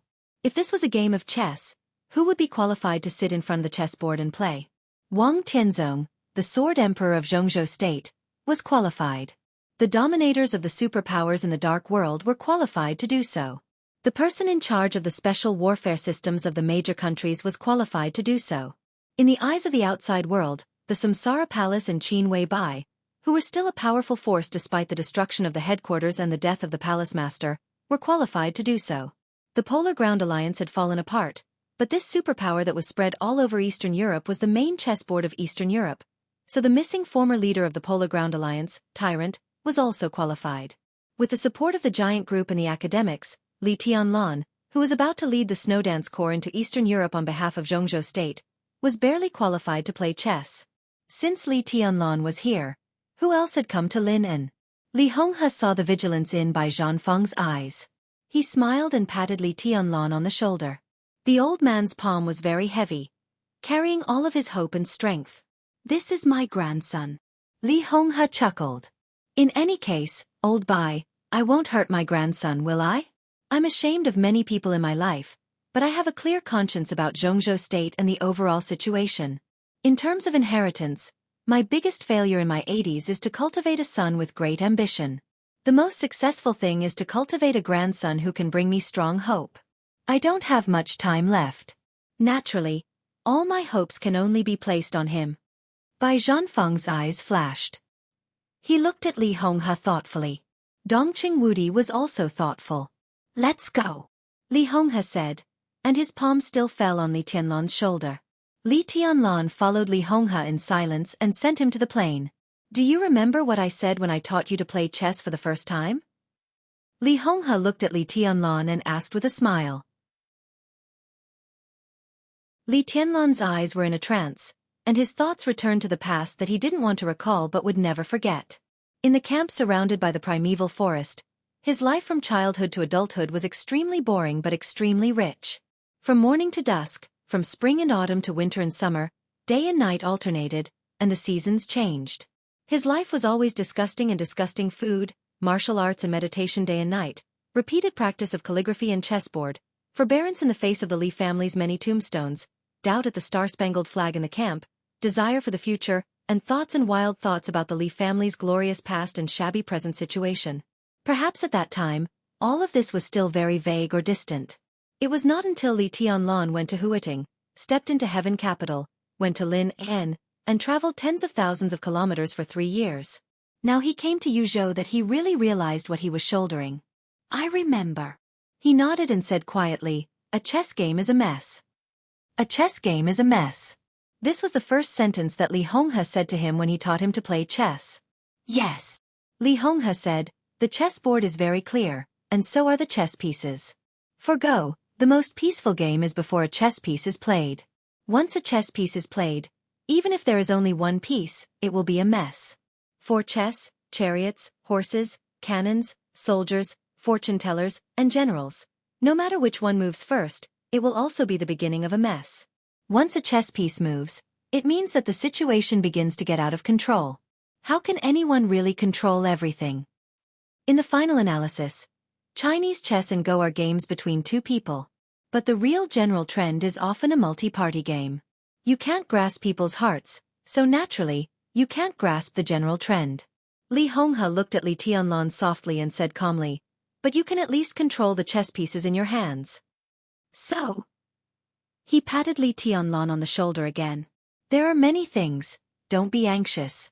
The more chaotic the situation is, the more you can't be anxious, especially when your strength is at a disadvantage.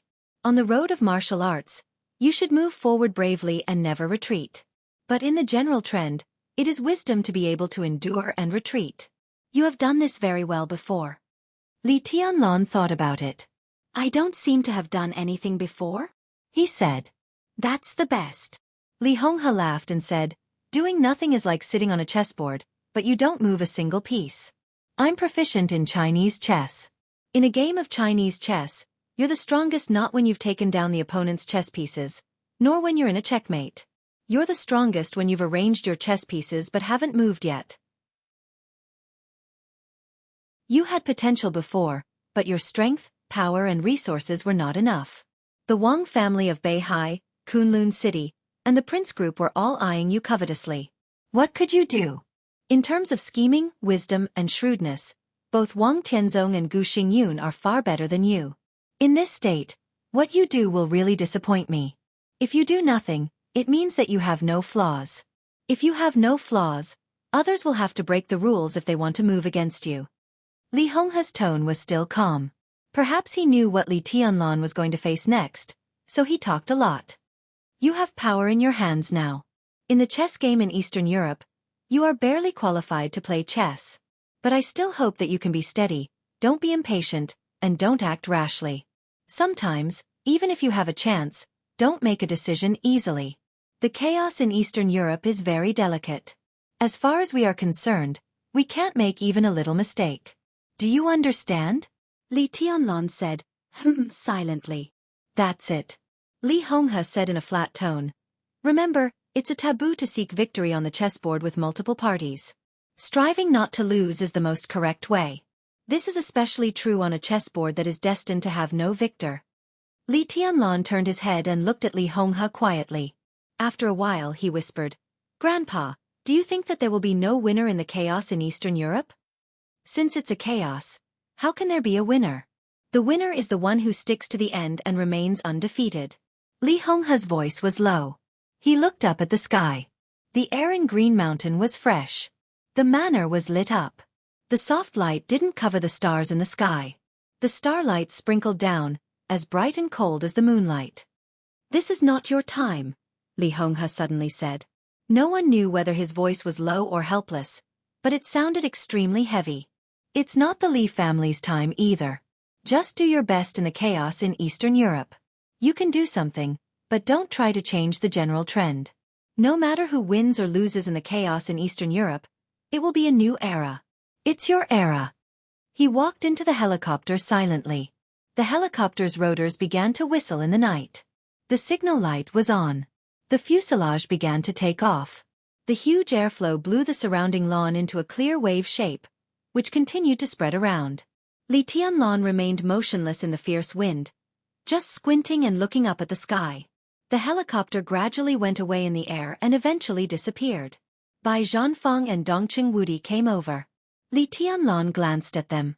Just walk around. Dongqing Wudi said. The manor was very large.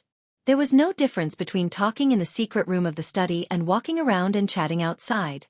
Li Tianlan nodded and walked behind Bai Zhanfeng and Dongqing Wudi, not speaking for a while. Where are the high-level members of the Snow Dance Corps now? Dongqing Wudi suddenly broke the silence and asked. The Snow Dance Corps was the best lineup of the Dongqing clan, Sai City, Jade Pool, and Mount Shu, but a considerable number of important personnel were contacted by Li Tianlan himself. Even the cornerstone of the Snow Dance Corps, the more than 15,000 ordinary elite soldiers, were confirmed by Li Tianlan. Both the Dongqing clan and Sai City gave Li Tianlan the greatest autonomy, intentionally or unintentionally. As for Dongqing Wudi, he could only grasp the movements of Jade Pool. The sword justice of Jade Pool and first elder were still in Jade Pool. But the two sword masters of Mount Shu, Dongqing Wudi did not pay attention to Cool Breeze, Drifting Cloud, Deep Dream, and others in Sai City. Everyone is in Yuzhou now. Li Tianlan said, just waiting for the transfer order. Before the transfer order was issued, it was obviously against the rules for these experts to appear in Yuzhou.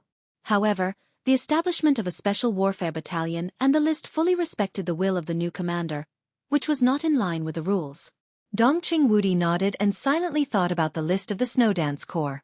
Ling Xianxia, the first elder of Jade Pool, and Su Chang'e, the sword justice of Jade Pool. The two represented the power of Jade Pool. About 60 swordsmen of Jade Pool joined the Snow Dance Corps with them, including Dongqing Rushi, who had entered the Thunder-Shocking Realm, Bai Yuming of the Bai family, and Su Chu, the first disciple of Jade Pool, who would set off immediately after his injury was slightly better.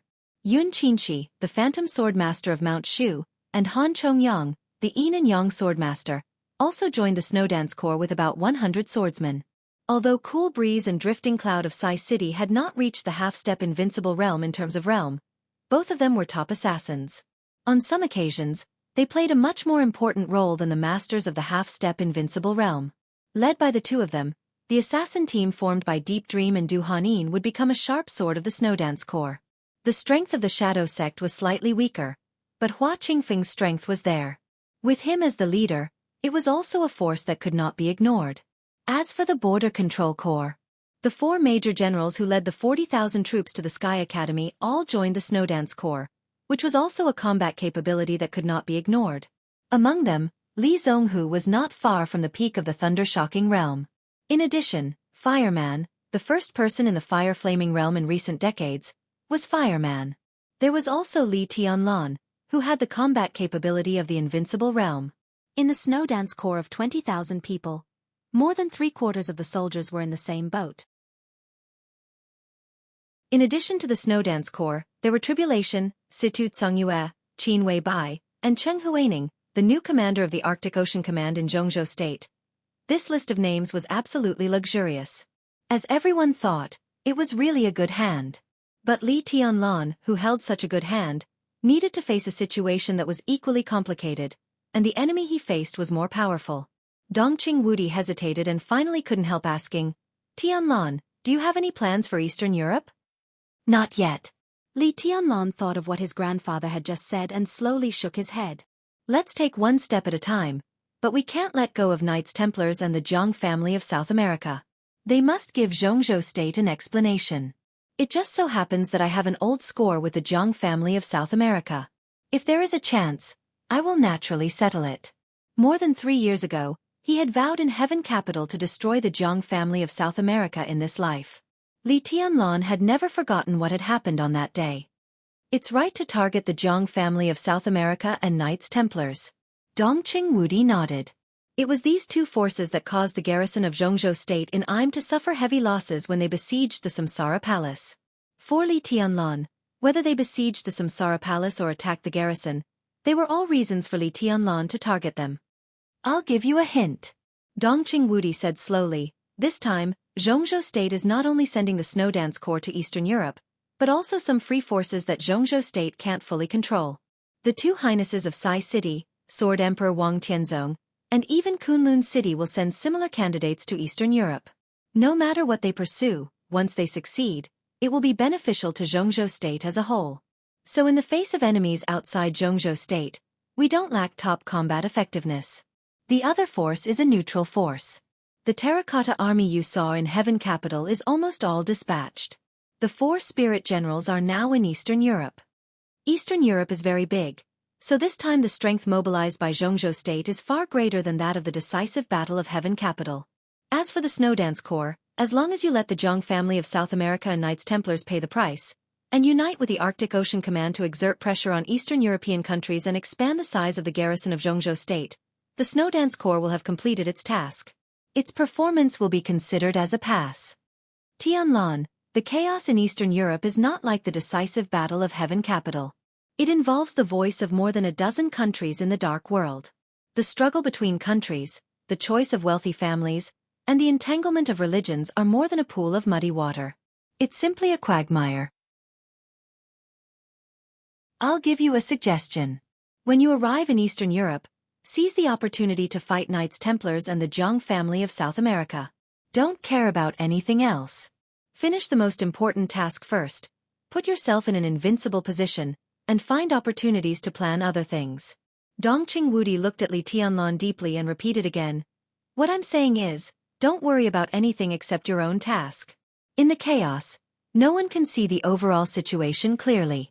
Great credit may become a trap in the blink of an eye. You are the commander of the Snow Dance Corps, so on the battlefield of Jianghu state, you have to be responsible for the 20,000 elites of the Snow Dance Corps. He paused and said heavily, you only need to be responsible for these 20,000 people. What he said could not be clearer. He was the commander of the Snow Dance Corps.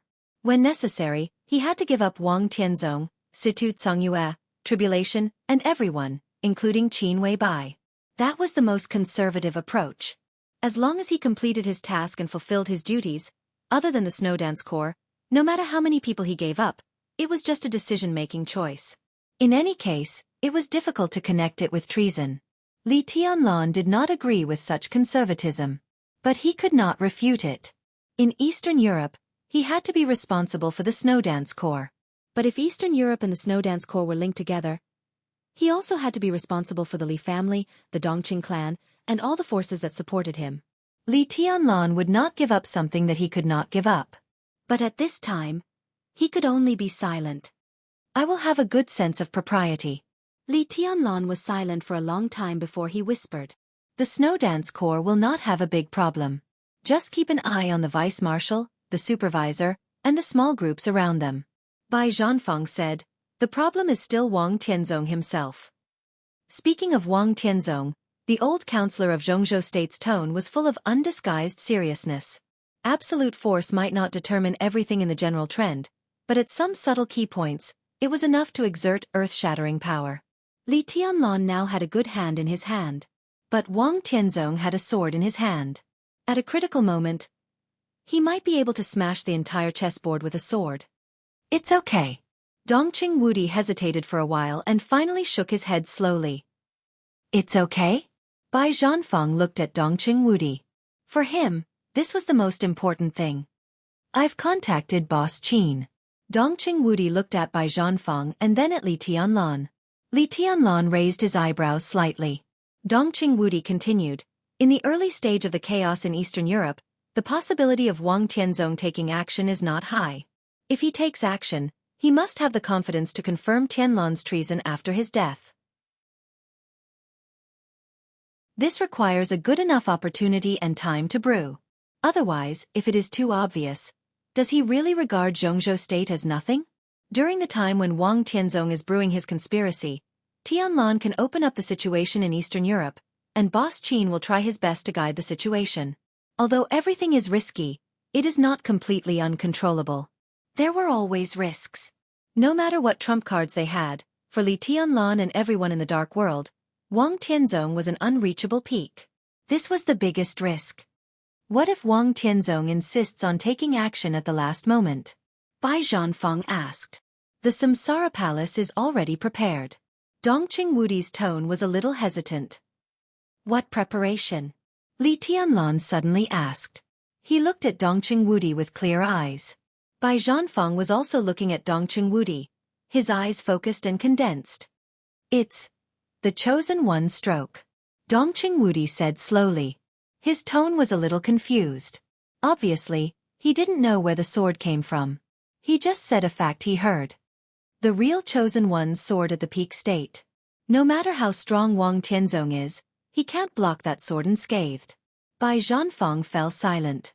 Li Tianlan's eyes were a little wandering. The chosen one's stroke. In a trance, Li Tianlan thought of a lot of things. He didn't know how many people had heard of that name. But he trusted Qin Wei Bai. So he could be sure that for hundreds of years, in addition to the original ancestors of the Wang family of Beihai, the chosen one really existed. Dongqing Huang too. Li Tianlan had asked a lot of people. He asked Dongqing Hongguang and Dongqing Wudi, Dongqing Rushi and Dongqing Qiuqi, Zhuang Huayang, Li Beitian, and Ning Chencheng. But it seemed that no one had heard of the name. The answers he got were all negative. The chosen one was nameless. But how could the chosen one really be nameless? The history of Jianghu state seemed to be missing a certain period of time, as if a big hand had erased all traces of his existence. Li Tianlan didn't think that no one knew Dongqing Huangtu. At least he didn't think that Dongqing Hongguang and Dongqing Wudi didn't know. He had always thought that people who knew Dongqing Huangtu were unwilling to mention the name. Li Tianlan had been curious about the chosen one and had pursued him. But he didn't think that the other party could have much interference and influence on his future. After all, no matter how glorious the chosen one was, it was all in the past. So after the fruitless pursuit, he gradually let go of his doubts and curiosity, like wanting to hear stories. But until now, the chosen one stroke. And it was the peak stroke of the chosen one. It suddenly appeared in the Samsara Palace's plan. From Li Tianlan's current perspective, he could vaguely realize how powerful Wang Tianzong had become. He had almost surpassed the limit of the invincible realm and had half a foot out of the invincible realm. In this state, as long as Wang Tianzong took a small step forward, for this era, he would be the real chosen one. To be able to suppress Wang Tianzong in this state, it must be the sword of the real chosen one. Dongqing Huangtu. It could only be Dongqing Huangtu. This was the first time, unprecedented, that Li Tianlan felt so close to the mysterious chosen one. It turned out that he had something to do with him. At least now, his sword had become an important trump card for him to retreat in Eastern Europe. Was Dongqing Huangtu still alive? If so, since he was willing to attack Wang Tianzong, with the spirit of the chosen one, it was impossible for him to limit himself to Eastern Europe and Snow Country. If he was really dead, where did his sword come from? Li Tianlan thought of Dongqing Huangtu and the Samsara Palace. Naturally, he suddenly thought of the sword stroke that the master of Samsara Palace faced Wang Tianzong when she went straight into Mount Dibbing more than 3 years ago. He didn't see that sword stroke. But he had heard about it afterward. The sword stroke of the master of Samsara Palace was the 15th blade, Samsara, of the 24 moves of sword. Qin Wei Bai once said that the master of Samsara Palace was not at the top of the divine list, but she had a sword stroke that was enough to fight against any peak of the invincible realm. Based on the vague relationship between the Samsara Palace and Dongqing Huangtu, Li Tianlan seemed to know whose sword intent the master of Samsara Palace's Samsara was. But now the headquarters of the Samsara Palace was destroyed. Although the master of Samsara Palace was not dead, she must know Wang Tianzong's state and strength at this time. Peak of the invincible realm? Wang Tianzong was no longer at the peak of the invincible realm. He had vaguely broken through half a step again. Could the sword stroke of the master of Samsara still threaten Wang Tianzong? And the sword intent simulated by Samsara? It was impossible to reach the level of the chosen one's sword, let alone the sword at the peak. Li Tianlan was very sure of this. The sword stroke of the master of Samsara Palace was very powerful.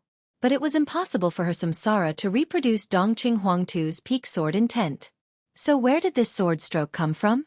Did it really exist? Li Tianlan's mind was a little confused. It seemed that from this moment on, the name Dongqing Huangtu was no longer a story in his mind. This name was associated with the Samsara Palace, the master of Samsara Palace, and even Qin Wei Bai, the Dongqing clan, and him. It was subtle and distant. Li Tianlan shook his head violently. What's wrong? Dongqing Wudi noticed Li Tianlan's abnormality and asked casually. General.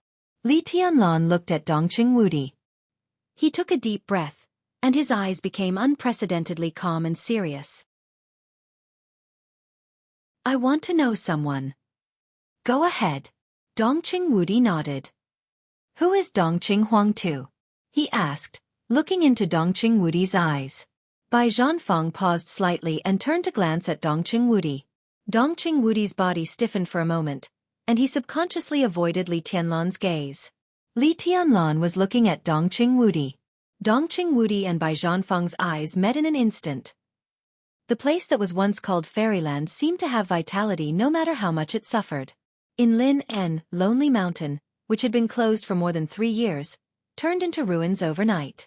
In the discussion of the people, the sign of a forbidden military area had been put up here as quickly as possible. Countless engineering teams began to rush to establish the Special Warfare Supervision Department in the southeast of Jianghu State. The remaining dozen or so people of the Li family became the most serious supervisors, supervising the construction team's construction period, and guarding the Li family cemetery on Lonely Mountain, the only place that had not been destroyed in that battle. The huge cemetery was at the end of Lonely Mountain. Now Lonely Mountain had become a flat land, but the cemetery was still built on a high place, high above, as if overlooking the supervision department that was under construction. Once again, greenery and flowers appeared on the ruins of Lonely Mountain. The flowers and plants grew very fast and were full of vitality. In the scene of busy construction, they looked very pleasing. The people of the Li family had left Qin Weibai's villa. They built a few simple small houses between the cemetery and the construction site, and stayed here every day.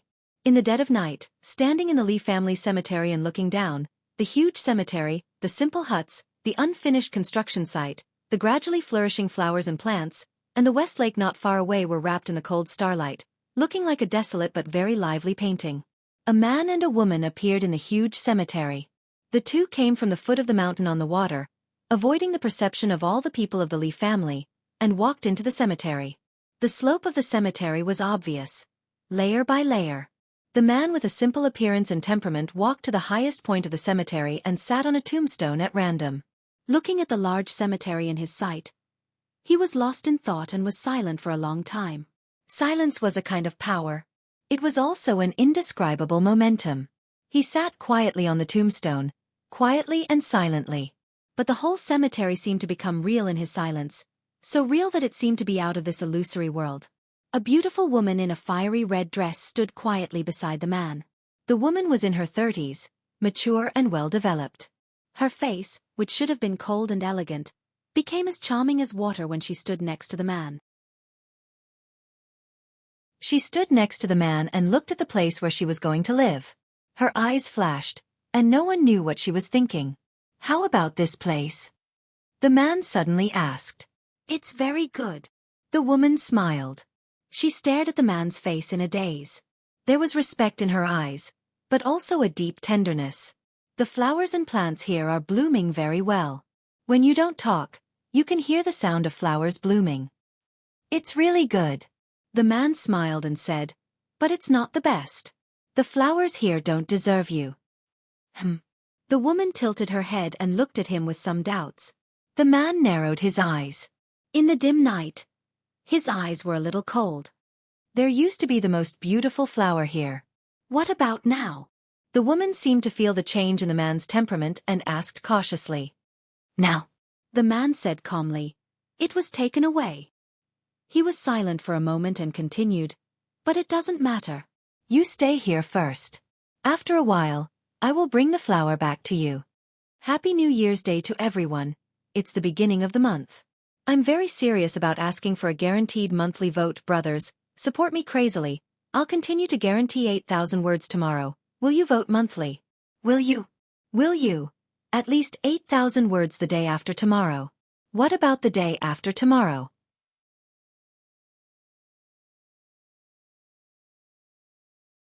Chapter 403. It was August. There was still sunlight in the northernmost part of the world. But the sunlight was fading. The sunlight fell from the highest point of the sky. It was no longer bright or warm. It shone in the cold city, with obvious alienation and indifference. The midsummer was not over. The sky in Mormons was getting colder and colder. The manor near the port was still dotted with green, but the flowers had withered. The luxurious atmosphere was more desolate in the cold weather. It was not dilapidated, but it was enough to make people feel melancholy. Mormons was about to enter the polar night. But in the afterglow of the polar day, the sun still hung in the sky for 24 hours. The midsummer in Mormons was still as cold as winter even in the polar day. At 3 o'clock in the night, the temperature was close to 0 degrees Celsius. The dock not far from the manor was still busy, and the occasional whistle cut through the night sky. Flaming Fire, who had been with Qin Wei-bai for the longest time in the Samsara Palace, held a very special container in her hand and carefully collected morning dew behind the manor. A very special and rare grass tree was planted behind the manor. It was said to be a tree, but it was not tall, reaching the waist. It was said to be a grass, but it was much taller. The living environment of this kind of grass tree had extremely harsh requirements for air temperature and air humidity. Although it could live in Mormons, it was not as green as it was in the headquarters of the Samsara Palace. The cold air rose in the sun, which had not yet arrived in the early morning. The cold air turned into dew, hanging on the leaves of the grass tree, crystal clear. Flaming Fire silently thought of the headquarters of the Samsara Palace. She collected the dew on the leaves into the container, and calmly returned to the main villa. The collected morning dew was poured into a purifying gas. The dew was purified and boiled. Flaming Fire opened the refrigerator. There were several gorgeous crystal bottles in the refrigerator, which were filled with ice cubes. Flaming Fire took out some ice cubes and put them into the boiling dew. She added a little honey and shook it gently. Finally, she put the water into a delicate thermos pot. She was busy in the kitchen with brisk and skillful movements. At nearly 4 o'clock in the morning, she baked the bread with Mormon's most famous caviar and fried a small piece of steak. The light was on in the bedroom on the second floor of the villa. The light and the sunlight in the polar day met inside and outside the villa. Flaming Fire began to cut the fruit. There weren't many fruits, but there were plenty of varieties. Qin Wei-bai, who had slept for less than 4 hours, washed up and walked out of the bedroom. "Boss." Flaming Fire, who had just finished her work, placed the food on the table. Qin Wei-bai nodded, sat down at the table, and sipped water. Ice was added to the hot water, and the temperature was just right, bringing with it a refreshing sweetness. His spirit returned to Qin Wei-bai bit by bit. Her face was pale and haggard, but her eyes were gradually filled with an indescribable radiance. Flaming Fire did not prepare breakfast for herself. She just sat opposite Qin Wei-bai and watched her drink water. When she was completely sober, Flaming Fire said softly, "Boss, Horsewoman sent a message that deity has left Heaven Capital and his whereabouts are unknown." Qin Wei-bai paused in the act of drinking water, picked up the knife and fork, and lazily and elegantly cut the steak in front of her. There were only 7 of the 12 famous supermasters of Samsara Palace left, and 5 of them had been killed by Wang Tianzong's domineering sword. Flaming Fire followed Qin Wei-bai. Saint, military counselor, duke, and general. The 4 strongest supermasters were all seriously injured. Ghost voluntarily accepted the transformation and became a member of the Devil Troop. Now it was still dormant after being transferred from the headquarters to Snow Country. Horsewoman had been staying in East Island. But her task was not to keep an eye on deity. So now she could only get the news that deity had left Heaven Capital. No movement from Purple Night? Qin Wei-bai ate a piece of steak and asked softly. She thought of the prince who was sent to the purgatory of Heaven Capital by the East Island royal family, and a trace of mockery flashed in her eyes. "No," Flaming Fire said calmly. "She has been with deity for 3 years, and they have no children." Qin Wei-bai quietly ate breakfast and kept silent for a long time. There was only a small piece of steak left, and the bread and fruit gradually disappeared. "I see." Qin Wei-bai stood up and turned to the study. Flaming Fire picked up the thermos and followed with Qin Wei-bai's cup. "Let Horsewoman come to Snow Country," Qin Wei-bai suddenly said. Flaming Fire nodded subconsciously and said hesitantly, "Heaven Capital. It's meaningless." Qin Weibai's voice was ethereal and distant. He has no chance. Snow Country needs people, and it will be more convenient for horsewomen to come here. The two walked into the study. The study was luxurious and large, but it was not spacious. Countless documents were piled up in every corner of the study, so full that there was almost no room for people to stand. Qin Weibai looked at all this, walked to the desk with a calm look, and sat down. She was slender and tall, but sitting behind the desk, she was almost completely drowned by the piles of documents everywhere. But Flaming Fire knew that the documents in front of her were not all. After returning from the Holy Land to Mormons, this was the 5th batch of documents that had been moved to the study. Or intelligence. All the intelligence of the Samsara Palace since its establishment. It spanned a long time and involved the whole dark world, countless wealthy families, a large number of countries, and densely packed organizations. As for individuals, it was an extremely complicated and detailed network of contacts, as numerous as the stars. It had been nearly 3 days since Qin Weibai returned from the Holy Land. She had hardly rested in the past 3 days. She had just slept for a while. She spent all her time looking through the intelligence. It seemed that she wanted to reorganize all the intelligence since the appearance of the Samsara Palace. She read it carefully and seriously. No one knew what she was looking for. The direction she was looking for was the whole direction. The internal strife within the wealthy families, the grievances between each other, the internal strife within the countries, the wars between countries, every conflict in the dark world, the confrontation between the major dark forces, the conspiracy and betrayal between the Eastern Church and the Vatican, all the experts who had appeared in the dark world in recent decades. Even some anecdotes were in the scope of what she was looking for. Flaming Fire once proposed to mobilize a group of elites in intelligence to help, but Qin Weibai refused without hesitation. Some things were not a matter of trust, but could only be done by herself. Qin Weibai quickly browsed through the recent events in Eastern Europe, and then buried herself in the mountain of intelligence again, reading carefully. Time in the study seemed to freeze, and only the sound of folders being opened and pages being turned could be heard. Flaming Fire kept moving out the information that Qin Weibai had read and then brought in new information and materials. So the spacious study was always so crowded, and there was almost no place to stand. Flaming Fire was moving. Qin Weibai never moved. She just quietly read the intelligence collected by the Samsara Palace. The light in the study was flowing and shining on Qin Weibai. Everything was so beautiful, so natural, and so calm. But what Flaming Fire thought of was Qin Weibai's more than 50 hours of sleeplessness after returning from the Holy Land. During that long and repetitive time, she could feel the anxiety hidden in Qin Weibai's appearance. Even panic. That was not the panic after things were out of control.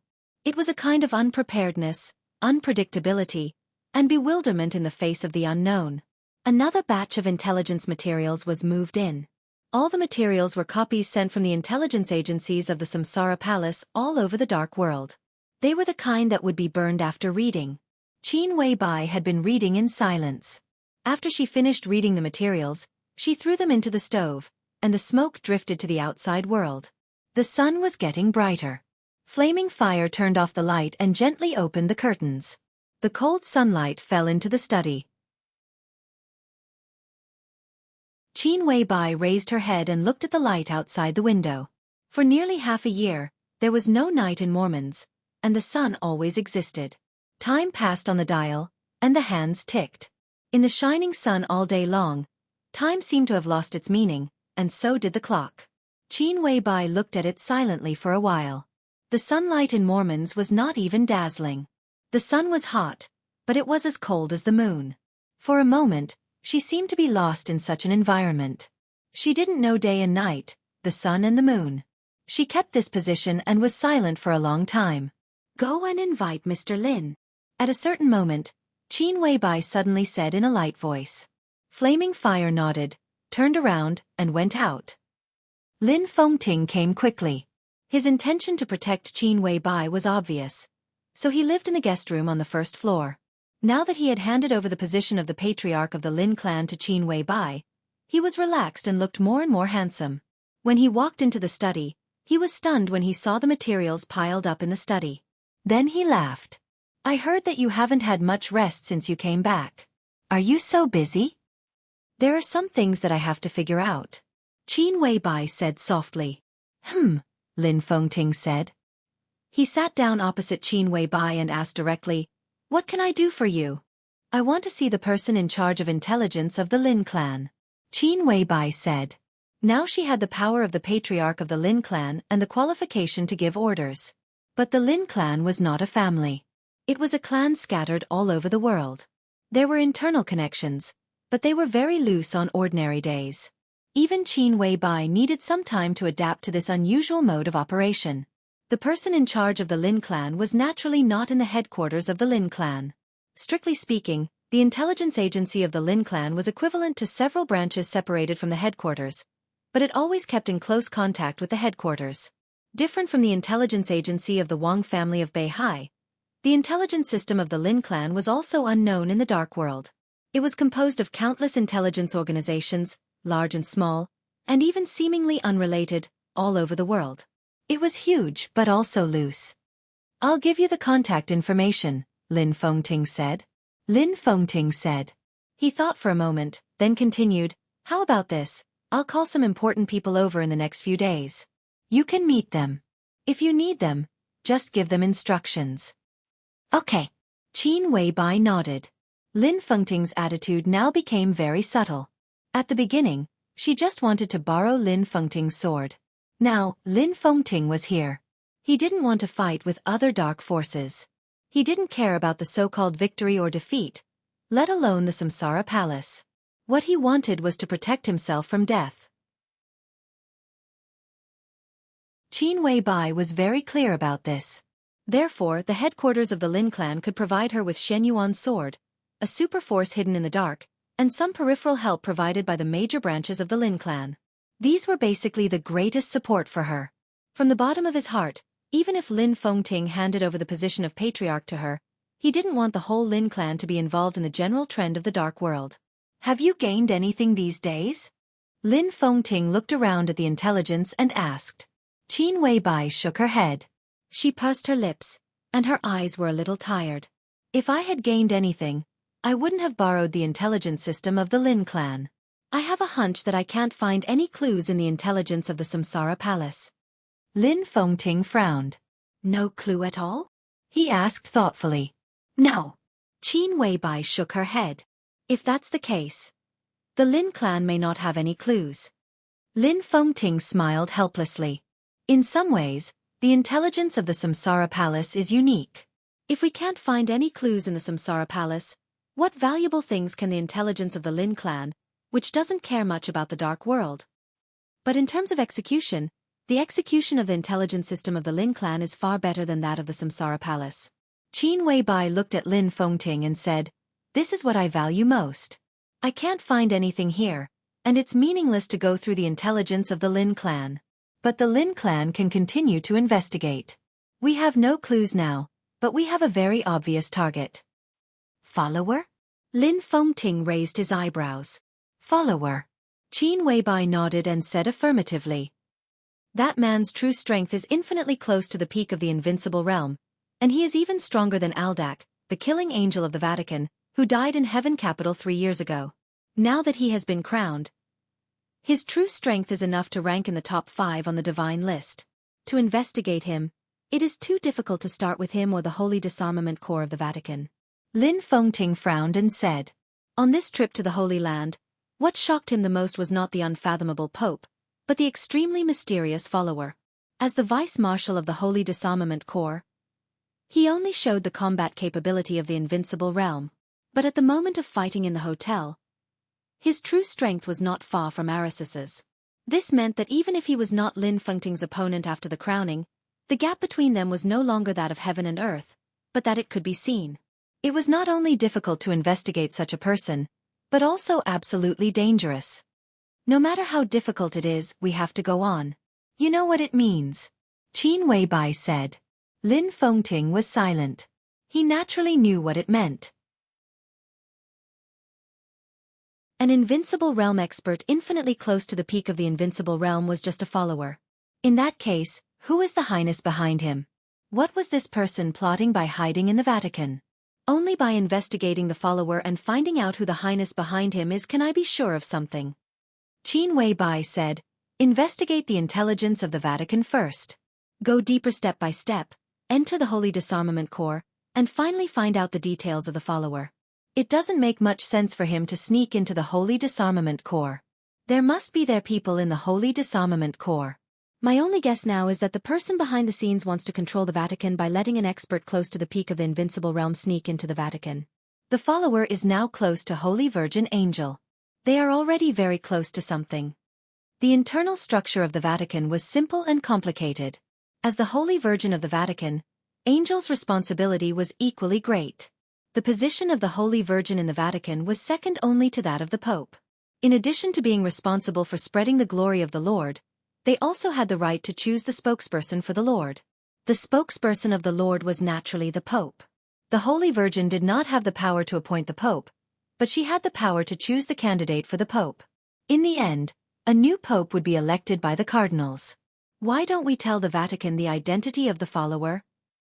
Lin Fengting said thoughtfully. It doesn't make sense. Qin Weibai answered without hesitation. In the final battle in Snow Country, we need the power of the follower. Moreover, the follower is the only clue exposed by the so-called highness.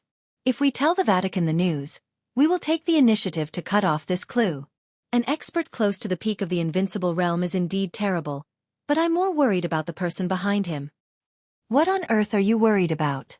Lin Fengting looked at Qin Weibai and asked. Qin Weibai froze for a moment. She was silent for a long time before she suddenly smiled and told the truth from the bottom of her heart. In terms of martial arts aptitude, I'm really ordinary and not outstanding. What she said was inexplicable. But Lin Fengting's face changed slightly. What I'm worried about is naturally the mysterious highness. I don't know him, but obviously, he knows me. That's the most abnormal thing. What's there to worry about the follower? After all, he's a person who has been exposed. Even if he's really at the peak of the invincible realm, in the end, he's just a dog of someone else. She looked at Lin Fengting and said, have you ever seen someone who uses an expert close to the peak of the invincible realm as a dog? I have, but he died in the end, and the highness behind the follower. She didn't continue, but was thinking about something. At present, no one is in line with that highness, not Wang Tianzong, not deity, and not you, sir. How can anyone else have such courage? Qin Weibai said. Have you ever seen someone who uses an expert close to the peak of the invincible realm as a dog?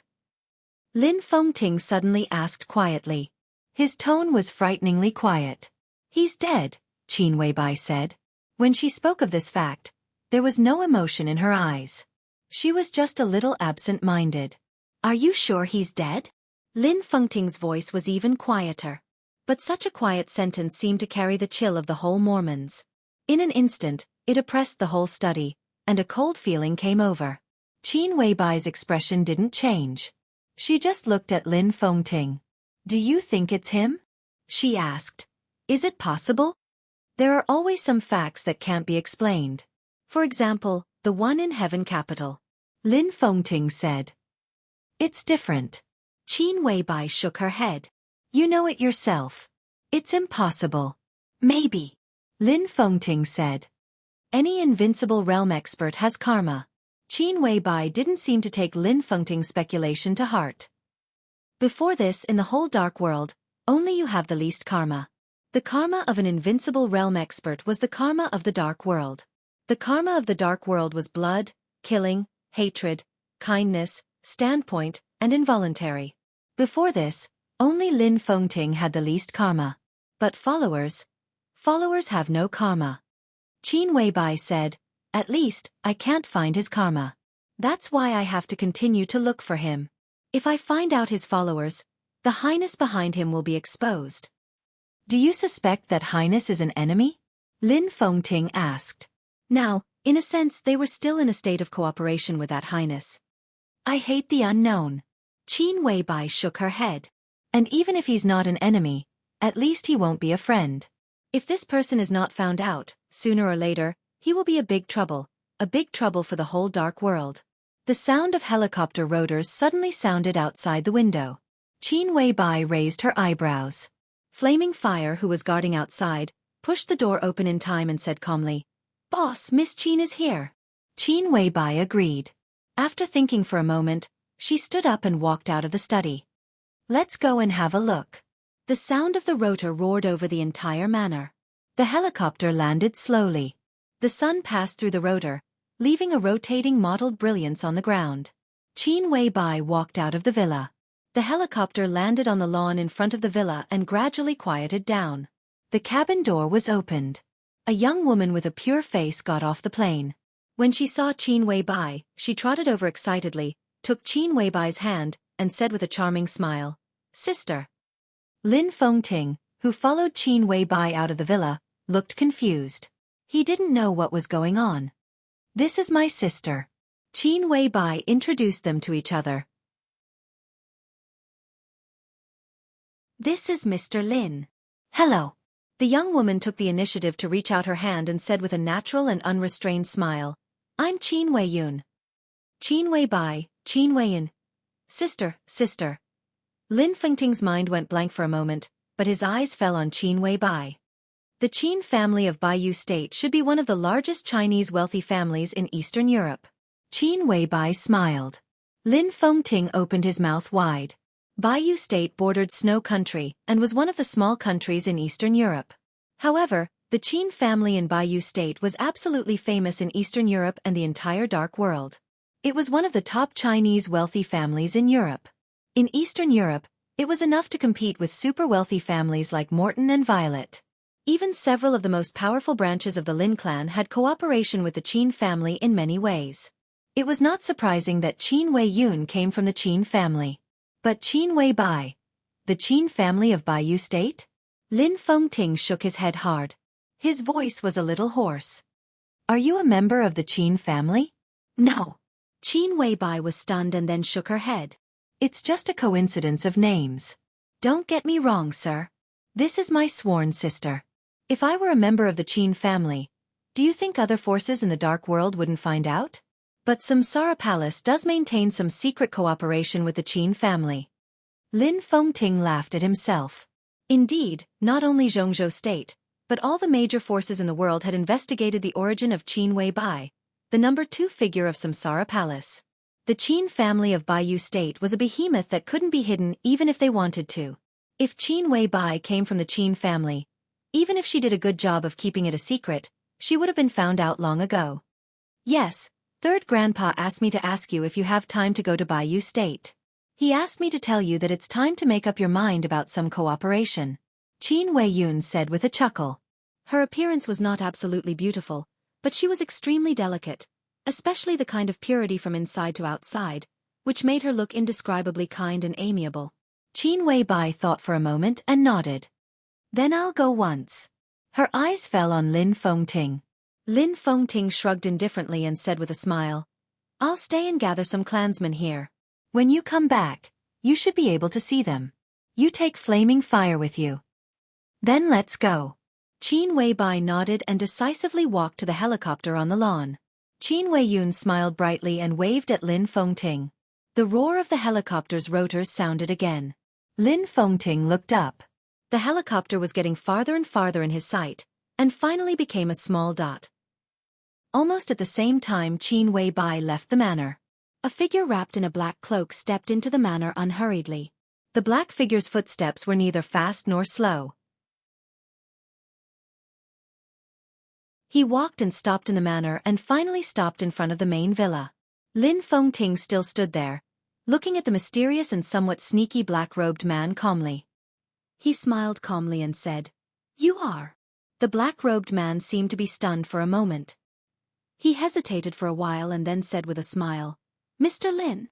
Lin Fengting nodded. The black-robed man hesitated for a moment and finally took off the black cloak, revealing the Taoist robe that looked extremely sage-like on him. "I'm Xianxia." Xianxia chuckled and said, "In the Samsara Palace, my code name is Tianji." Lin Fengting narrowed his eyes. The 12 supermasters of the Samsara Palace became the 13 supermasters. Almost no one knew about this except for a few core figures. But Lin Fengting knew. "I've heard a lot about you, Taoist." He smiled and asked directly, "Taoist, what's the matter?" Boss Qin just left. I shouldn't have let her see this. It's best for her to leave. Xianxia said with a smile. Lin Fengting raised his eyebrows. He was confused. This manor is very big, but Mr. Lin, don't you feel that something is missing? Xianxia suddenly asked. What is missing? Lin Fengting looked around casually. The manor was luxurious. The villa was beautiful. The lawn was smooth.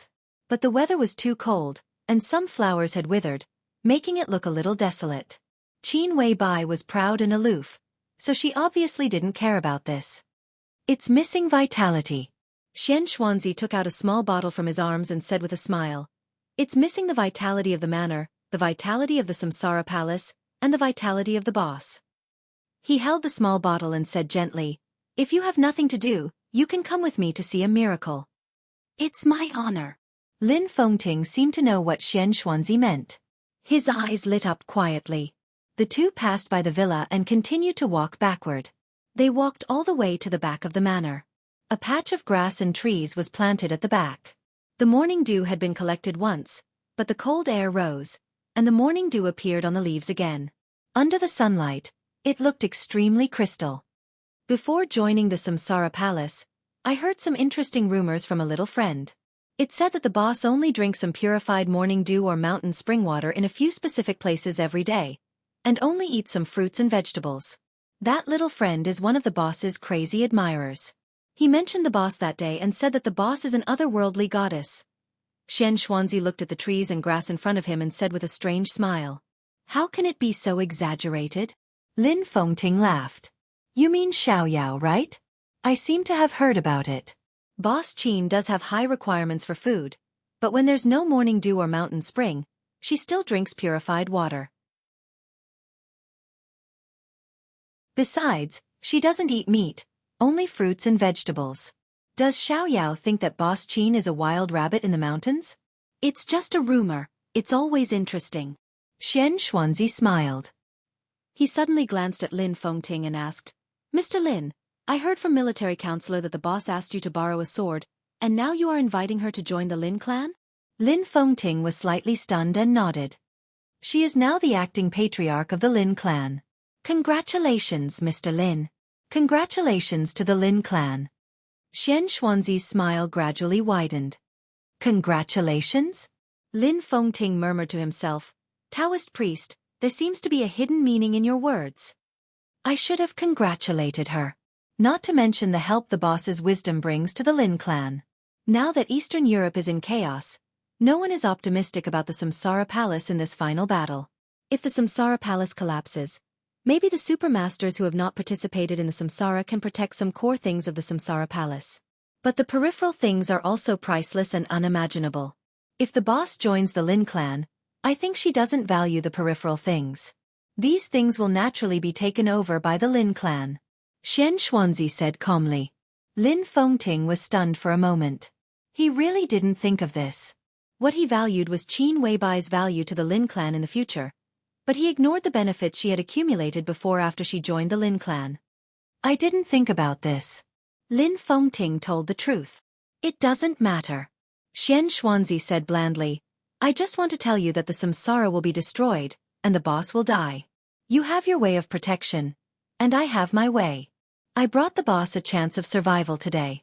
In the future, when she enters the Lin clan and uses the power of the Lin clan to fulfill her promise to me, I hope you can remember my contribution today.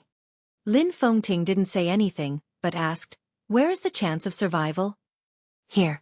Xianxuanzi looked down at the small bottle in his hand. Just waiting for the wind to rise. Would you like to help me, Mr. Lin?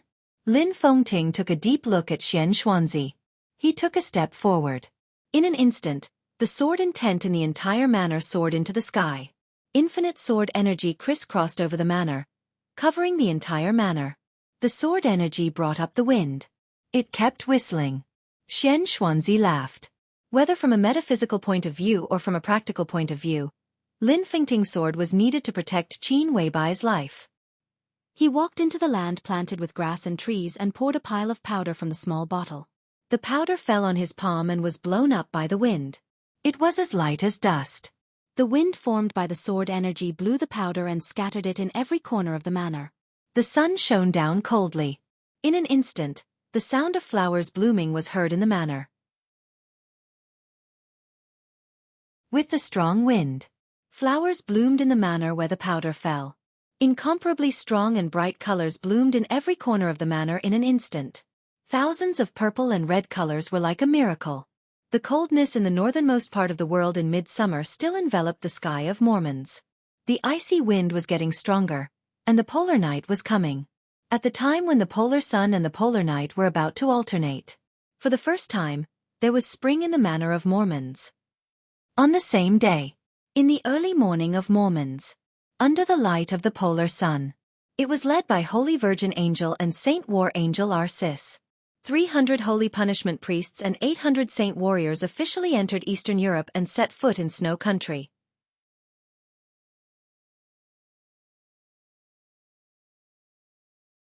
Chapter 404. Few people knew that there was a flower on Lonely Mountain in Lin, N. But those who knew the existence of this flower always kept it in mind. If one kept thinking about it, there would be an echo. Deity firmly believed in this truth.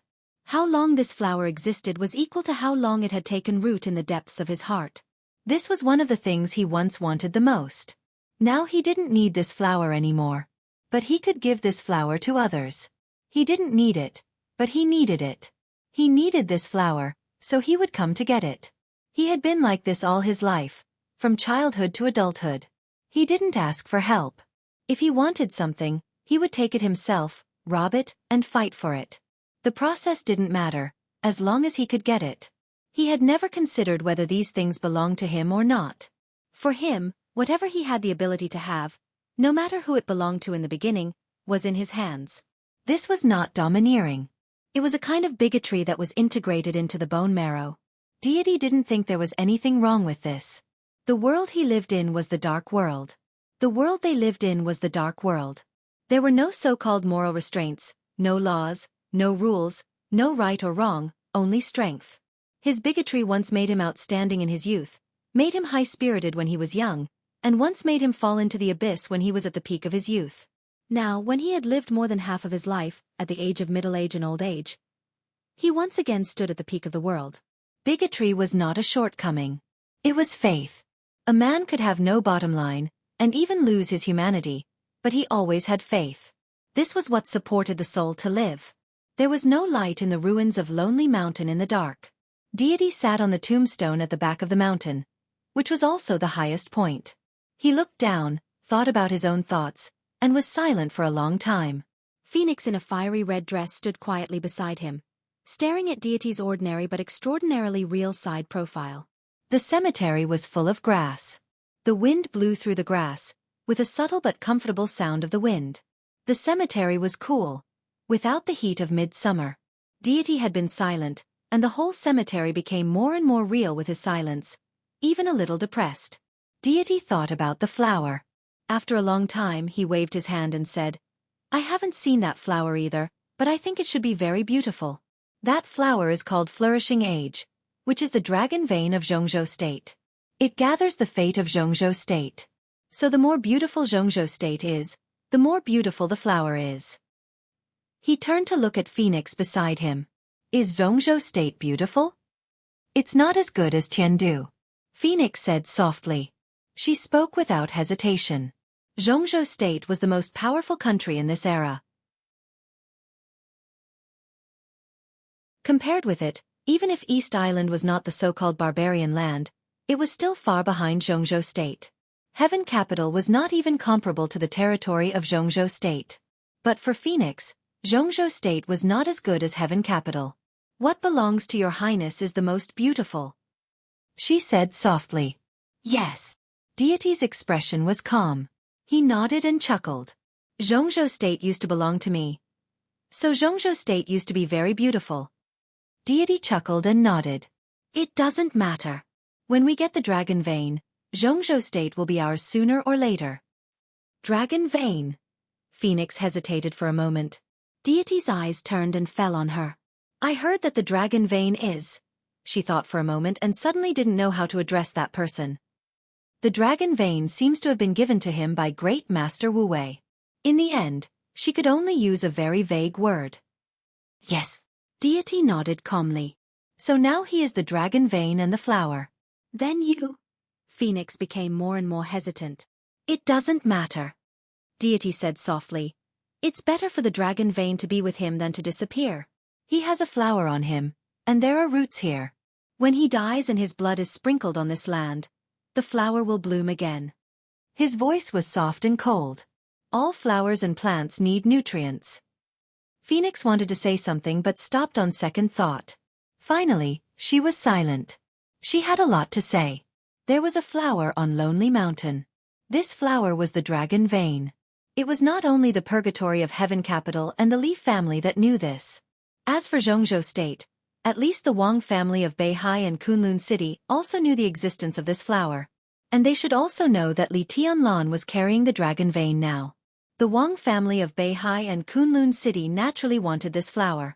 But the reason why they wanted to kill Li Tianlan had nothing to do with this flower. It might be because both Kunlun City and the Wang family of Beihai hid the fact about this flower. But Phoenix always felt that if Li Tianlan's blood was sprinkled on this land, it would be too easy to reactivate the dragon vein of Jianghu State. It's really not easy. Deity seemed to know what Phoenix was worried about. He narrowed his eyes. The Wang family of Beihai and Kunlun City naturally want this flower, but they can't get it. Even if Li Tianlan dies, they can't get it. Because they dare not pay the price. Since they can't get it, they won't think about it. But I'm different. They all say I'm crazy. I don't care about the price. Since they are so cowardly, this flower is naturally mine. This is not cowardice. A faint voice sounded. The voice was very far away and old, but it condensed into a line, crossed the entire cemetery, and rang in their ears. Deity looked into the distance with no expression. The phoenix looked down from above. She was a superior of the half-step invincible realm. Even at night, she could still see far. An old man appeared at the other end of the cemetery. He seemed to come in a hurry, so he looked a little haggard, but his footsteps did not stop at all. He crossed the tombstone and the grass. The somewhat old, somewhat stooped figure floated like a shadow and soon arrived in front of the two. Phoenix hesitated for a moment, but still subconsciously bowed slightly. Li Honghe, who rushed to Lin and from Yuzhou, did not go to see Phoenix, but just looked at Deity. The tombstone was very high. Deity sat on it, and Li Honghe needed to look up. The air was quiet for a while, and even the wind seemed to be silent. This was the meeting after more than 20 years. Everything was so strange yet so familiar. Deity looked at Li Honghe quietly. The two stared at each other, one looking down, the other looking up, both expressionless. Li Honghe's aura was still weak. But his eyes focused little by little, and his eyebrows gradually rose. Come down. He looked at Deity on the tombstone, and his tone was dignified and heavy, like a command. Are you angry? In the long reunion, which seemed to be a lifetime without seeing each other again, Deity laughed softly. His smile was gentle, but the light in his eyes was gradually distorted. He patted the tombstone on which he was sitting. His movement was not heavy, but the whole tombstone shook with a loud bang, and the huge tombstone was vaguely covered with cracks. Is it because of this? Deity asked. Come down. Li Honghe's voice was low, close to a low roar. Now he had fallen from the invincible realm, his aura was weak, and his combat capability was weak. But at this time, there was a kind of scalp-numbing awe and fierceness in him. He was like an old lion whose territory had been touched. Although he was old, he could still wave his sharp claws.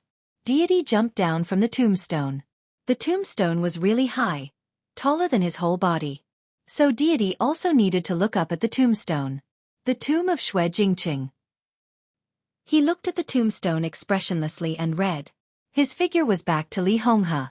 In the midsummer night, his voice was like the chilly wind blowing from hell, with endless coldness and blood. I can probably understand the position of this tombstone in your heart. Those lying here are the heroes of the Li family. They have no regrets for the Li family until they sleep forever. Every drop of blood, every wound, and every life of the people in this cemetery is their contribution to the Li family. So this place is supreme in your heart, and it can't be desecrated. You don't allow me to sit on it. In your heart, I'm disrespecting the dead, right? Li Honghe's face twitched, and he didn't speak. But why should I respect it? Deity's voice was still cold. He didn't look back, just pointed to the tombstone in front of him. Who is Xue Jingqing? He is my brother. He was the first guard who followed me from the beginning. We were inseparable. When he was alive, we drank and ate together, killed enemies together, and graduated from the Sky Academy together. Most of the time I was him and he was me. He was my most trusted brother. Li Honghe was still silent. Deity turned around. Of course, this was when he was alive. We once said that we would live and die together. Now I'm alive, and he's dead. Why should I respect him? My brother, does he need respect? He looked into Li Honghe's eyes, and his face was a little ferocious. But his voice was extremely suppressed and soft. Really? Really? Boom! The huge tombstone suddenly broke into countless pieces. Stones flew all over the sky with smoke and dust, and then were blown away by the wind. The night grew quieter. What he needs is to be alive. Deity's voice was low. His palm crossed Li Honghe and pointed to the tombstone in his sight. All the people here need to be alive, not respect. When people die, the lights go out. Respect. Does it make sense? Deity approached Li Honghe and looked into Li Honghe's old but firm eyes. It's the Li family who killed them, but when it comes to you and me, he paused and said heavily, is it you or me who killed them? You hate me. Li Honghe looked into Deity's eyes and said, I can't afford to hate you. Deity shook his head. But you're too pedantic and cling to your friendship. It's pure retribution that you end up like this. But those in the cemetery are all my brothers. They shouldn't be like this, but they're all implicated by your pedantry. If you're guilty, you're unforgivable. I took action 3 times in those days, but I was stopped by you. Before that, you were the person I admired the most and the greatest person in my heart. But after the establishment of the Purgatory of Heaven capital, you were the person I hated the most. You cared about your friendship with the Wang family of Beihai. But how did the Wang family of Beihai treat you? I had 3 chances, and each time, I had at least a 50% chance to swallow the Wang family of Beihai. At that time, the Li family dominated the Jianghu state. Deity looked at Li Honghe with a sneer. It was all ruined by you. You ruined it. Tell me, what's the use of your friendship? Li Honghe's eyes gradually became complicated. You still haven't repented. He said softly. You still think you're right. I'm wrong. Deity took a deep breath. I shouldn't have been stopped by you at the beginning. I'm wrong that I didn't completely realize your pedantry. Friendship. Have you ever seen a friendship that can last for hundreds of years? Every generation of the Wang family of Beihai is purging and seeking change. In the eyes of outsiders, isn't it an internal fratricide? Will you believe in the friendship of such a family? Old guy, what the hell are you thinking? For hundreds of years, the Li family and the Wang family of Beihai have been close, not because of the so-called friendship, but because we're strong enough. What's so-called friendship? Bullshit. If it was you who died more than 20 years ago instead of the one from the Wang family of Beihai, if Wang Tianzong had reached the invincible realm earlier than me, do you think the Wang family of Beihai would let us go when we were weak? What did I do wrong? Tell me, what did I do wrong back then? I just made a choice that anyone would have made. Everything you said is your assumption. If you hadn't done that, how could the Li family be where it is today? Assumption? If you hadn't stopped me back then, how could the Li family be where it is today? No one here will die. Today, we will be stronger and keep our word. Deity's voice was sharp and violent. There seemed to be a sudden gust of wind in the cemetery because of his momentum. The gust of wind was shrill. In the shrill wind, Li Honghe fell silent. Deity also fell silent and looked at the large cemetery in his sight again. The cause of that day and the effect of today have happened. What's the point of saying these things? After a long time, Li Honghe said slowly. His eyes became quiet. Once the silence lost its temperature, it would be very cold. What are you doing these days? He asked straightforwardly. I'm here to take back what belongs to me. Deity said. There's a flower here. I want that flower. At any cost. At any cost? Li Honghe raised the corner of his mouth and said with some mockery, "Can you use that flower?" Deity waved his hand. Dressed in a fiery red dress, the beautiful Phoenix took 2 steps forward. Deity put his arm around Phoenix's still slender and soft waist. "This is my woman." He looked at Li Honghe and said, "Now she has my son, and you have a grandson. Are you happy?" Li Honghe's pupils suddenly contracted. "I can't use that flower," Deity said coldly, "but my son can always use it. That flower was originally prepared for Huawu.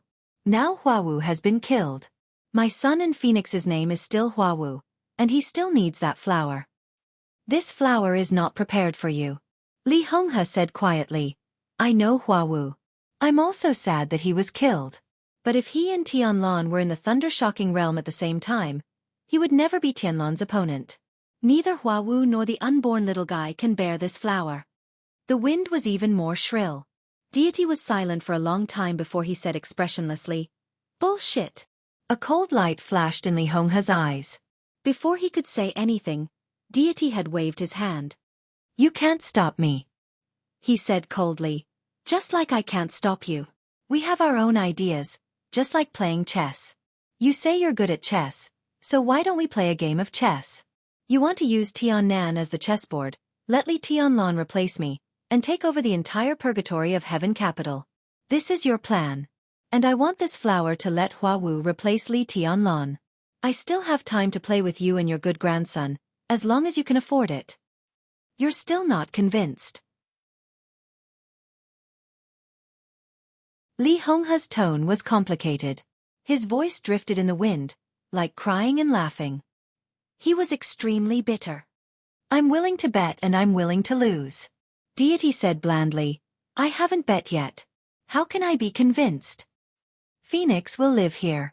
When the flower blooms, she can support herself.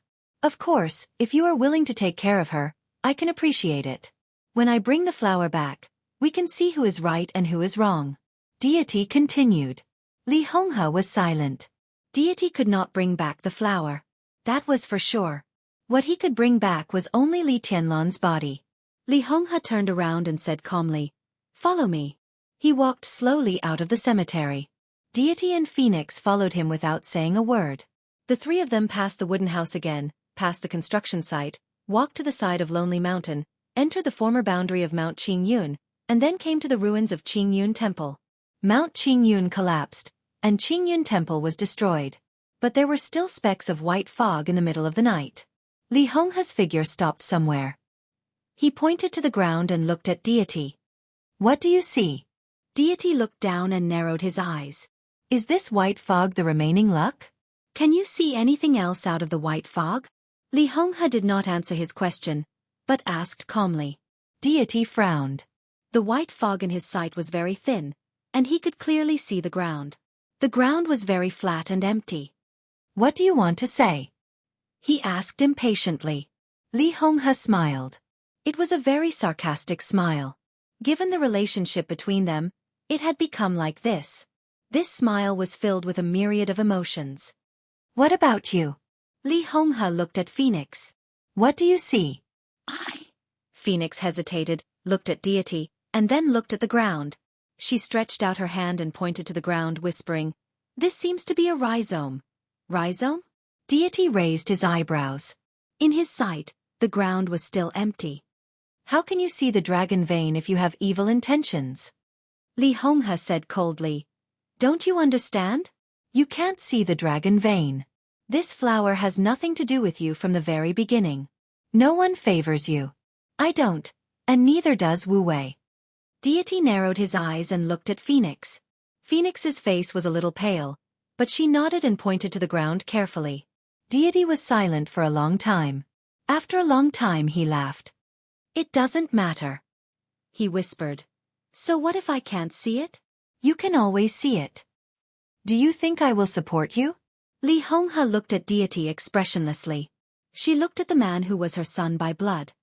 "It doesn't matter," Deity said blandly. "Li Tianlan is dead, so you can only support me." He turned around slowly. "Lin, and is a good place. I have an appointment with someone here, and someone has an appointment with me here. He walked toward the outside world. You wait here and wait for me to bring the flower. Phoenix subconsciously wanted to follow him, but thinking of the child in her belly, she still stood where she was and stood in front of Li Honghe. Li Honghe looked at Deity's back as he left. You can't succeed, he said. Deity did not respond and continued to move forward. Li Honghe laughed. His voice gradually rose a little, and his voice line floated in the misty white mist. You will fall in the same place. His voice was firm. Twice. Someone did make an appointment with Deity. And Deity also made an appointment with someone else. The person who made an appointment with Deity set the location at the West Lake Club in Lin, N.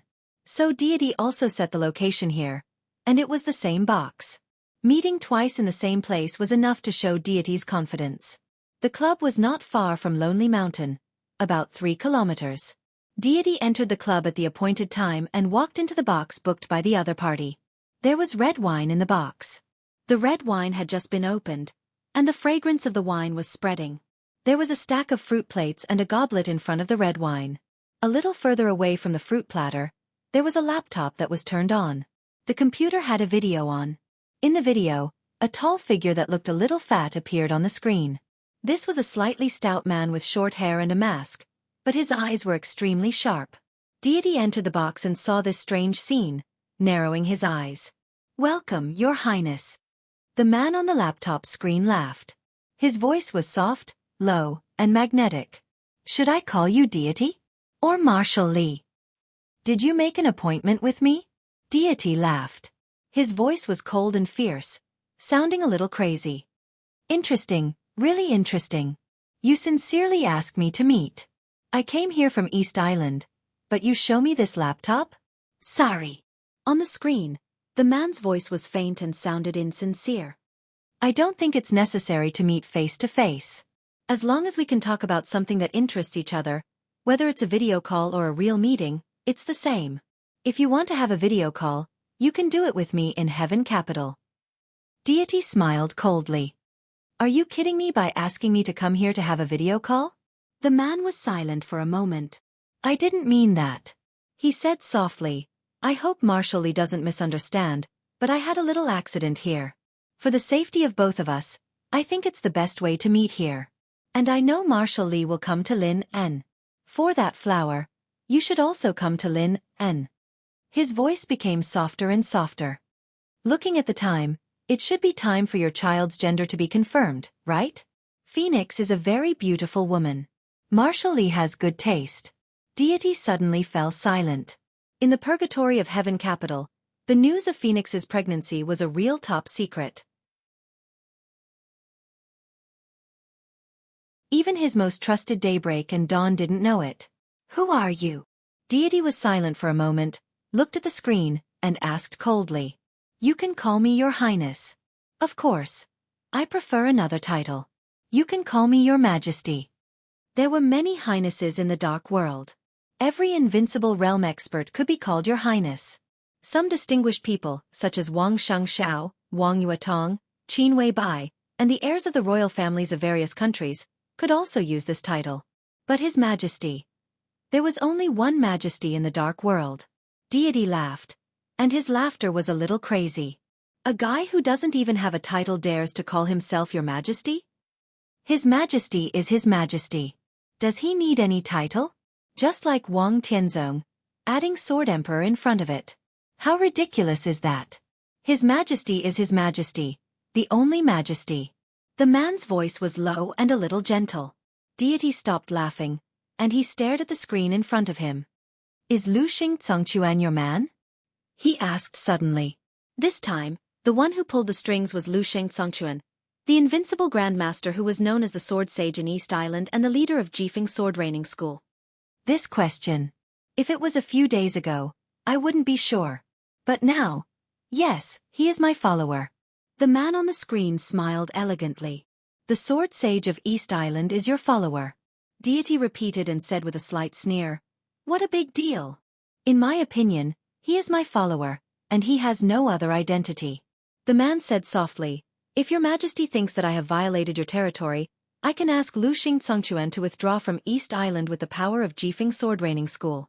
I want to cooperate with you, so please believe in my sincerity. I am willing to compromise on some things. Deity sneered and said nothing. Lu Xingcangquan withdrew from East Island. Deity naturally had no objection. In the current situation of East Island, Wuji Palace and Jifeng Sword Raining School seem to have bowed to the purgatory of Heaven Capital. But the internal game had never stopped. If Jifeng Sword Raining School withdrew, the purgatory of Heaven Capital could suppress Wuji Palace in the shortest time, unify the dark world of East Island, and hold the power of the entire special warfare system. But such an ending was not what the royals wanted to see. So even if Jifeng Sword Raining School wanted to withdraw, even if the Mikado knew that Lu Xingcangquan had become the mysterious highness or His Majesty's follower, the royals would not let Jifeng Sword Raining School and Lu Xingcangquan leave. This was a necessary means to check and balance the purgatory of Heaven Capital. So what the other party said about withdrawing and sincerity were all bullshit. The man on the screen also gradually fell silent. After a long time he said softly, "It seems that you can't fully trust me. Don't talk nonsense." Deity said blandly, "Get to the point." "The point?" The man on the screen said it silently, and then laughed. "The point, of course, is Eastern Europe. Marshal Li, what do you think of the chaos in Eastern Europe?" "I can't see through it," Deity said blandly. The chaos in Eastern Europe would only get more and more chaotic, and it was far from clear. For now, no one could see through it. Marshal Li can't see through it, but you're still involved, aren't you? The man who claimed to be His Majesty said with a smile, "The purgatory of Heaven Capital is very strong. It has the support of the former experts of the Li family. It can be said that there are many experts inside. However, if possible, you still need the combat capability of the invincible realm, don't you? Lu Xingcangquan is good, and so are the swordsmen of Jifeng Sword Raining School. If Marshal Li needs them, you can take them with you on this trip to Eastern Europe. They can be used as dogs or cannon fodder. As for the things they get, whether they are interests or power, they can be handed over to the purgatory of Heaven Capital unconditionally. As for the interior of East Island, after the chaos in Eastern Europe is over, Jifeng Sword Raining School can also follow your lead. What do you think?" He laughed softly and said, "One more invincible realm lackey and more than a dozen more top swordsmen will still help Marshal Li in your plan to conquer Eastern Europe, won't it?" "What do you want?" Deity narrowed his eyes. "An invincible realm dog." These words were truly bold and courageous. The invincible realm was the top combat capability in the dark world. Anything involving an invincible realm expert could be regarded as a major event in the dark world. An invincible realm dog? In the dark world, except for the person in front of him, even Deity himself did not dare to say so. And Lu Xingcangquan was not the most ordinary invincible realm expert. He was the sword sage of East Island. "It's simple. It's just a life," the man said blandly. "Whose life?" Deity looked at the screen and said a cold joke. "Wang Tianzong." The other party's answer was colder than his cold joke. "Wang Tianzong has too many restrictions and is nothing to be afraid of." "In some ways, Marshal Li, you have too many restrictions and are also nothing to be afraid of. I don't deny that you are powerful, but you are nothing to be afraid of. That's why I want to cooperate with you." "Who is that?" Deity looked at the screen and asked. The person on the screen hesitated and finally said, "Qin Wei Bai." "Marshal Li, as long as you kill Qin Wei Bai in Eastern Europe, you will be my firmest ally. This doesn't seem to conflict with your plan. You should want to kill Li Tianlon, don't you?" The man's tone was flat and slow. "I think of a joke. It's not very funny, but it's true. Many people in Jianghu State want to kill Li Tianlon. Wang Tianzong wants to kill him, Gu Xingyun wants to kill him, and a group of big shots in the Prince Group also want to kill him. I don't deny their wisdom, but in this matter, they behave like fools. This word is not elegant, but they are really stupid, simply stupid. They will never understand that if Qin Wei Bai doesn't die, they can't kill Li Tianlon. Marshal Li is wise. I think you should understand. Even if you don't understand, I tell you, and you should understand." "Why should I believe you?" Deity's tone was cold. "Don't believe me. "It doesn't matter," the man said with a smile. "I just provide you with help, and at the same time ask you to help me kill Qin Weibai. As long as she dies, it doesn't matter whether you believe me or not. At that time, Li Tianlan will be easy to kill. Deity was indifferent and silent. Reason? After a long time, he asked softly. No reason. The man shook his head. 2 days ago, I was sure of something, so she must die. If there is a reason, she knows too much. Deity seemed to be making a choice. If you are worried about Lin Fengting, I can also provide some help. I have another follower, who has just been crowned by the Pope. Although he is no match for Lin Fengting, he can restrain him for a short time. The man said with a smile. Accept the Pope's coronation. Deity's body seemed to shake. Qin Weibai can completely trust the Lin clan. It can even be said that apart from Li Tianlan, the only one she can completely trust is the Lin clan. As for the reason, you can understand that the Lin clan accepted a disciple many years ago, but the past is gone with the wind, and it is no longer important. The only important thing is that Qin Weibai is also very important to the Lin clan. In the battlefield of Eastern Europe, my people can temporarily restrain Lin Fengting, but in the purgatory of Heaven capital, they may be targeted by the Lin clan. You need to decide how to choose. The man said softly, if you are willing to cooperate with me, I can give everything that Jifeng Sword Training School has obtained in this Eastern European chaos, and even a part of what the Vatican has obtained, to the purgatory of Heaven capital without reservation. Is it worth it? Deity asked, narrowing his eyes. The gains of Jifeng Sword Training School and a part of the Vatican were destined to be rich. And in this Eastern European chaos, only 2 people in the Vatican were crowned by the Pope, Arcis and the Vice-Marshal of the Holy Disarmament Corps. Arcis was impossible. The so-called follower could only be the Vice-Marshal of the Holy Disarmament Corps. It took a lot of effort for the other party to climb to that position. Once the other party gave a part of the Vatican's gains to the purgatory of Heaven capital, it was equivalent to all their efforts in the Vatican being wasted. Just to kill Qin Weibai. Was it really worth it? It's worth it. The man said calmly. It's absolutely worth it. About this, His Highness. I really didn't dig a pit for the sake of digging a pit. This is a very important main line. It appeared in the outline before I started writing, and there are some clues in front. 8,500 chapters asking for monthly vote. You're tuning in to the Wisdom Diary YouTube channel. Don't forget to subscribe and join us on this journey to catch the most captivating stories.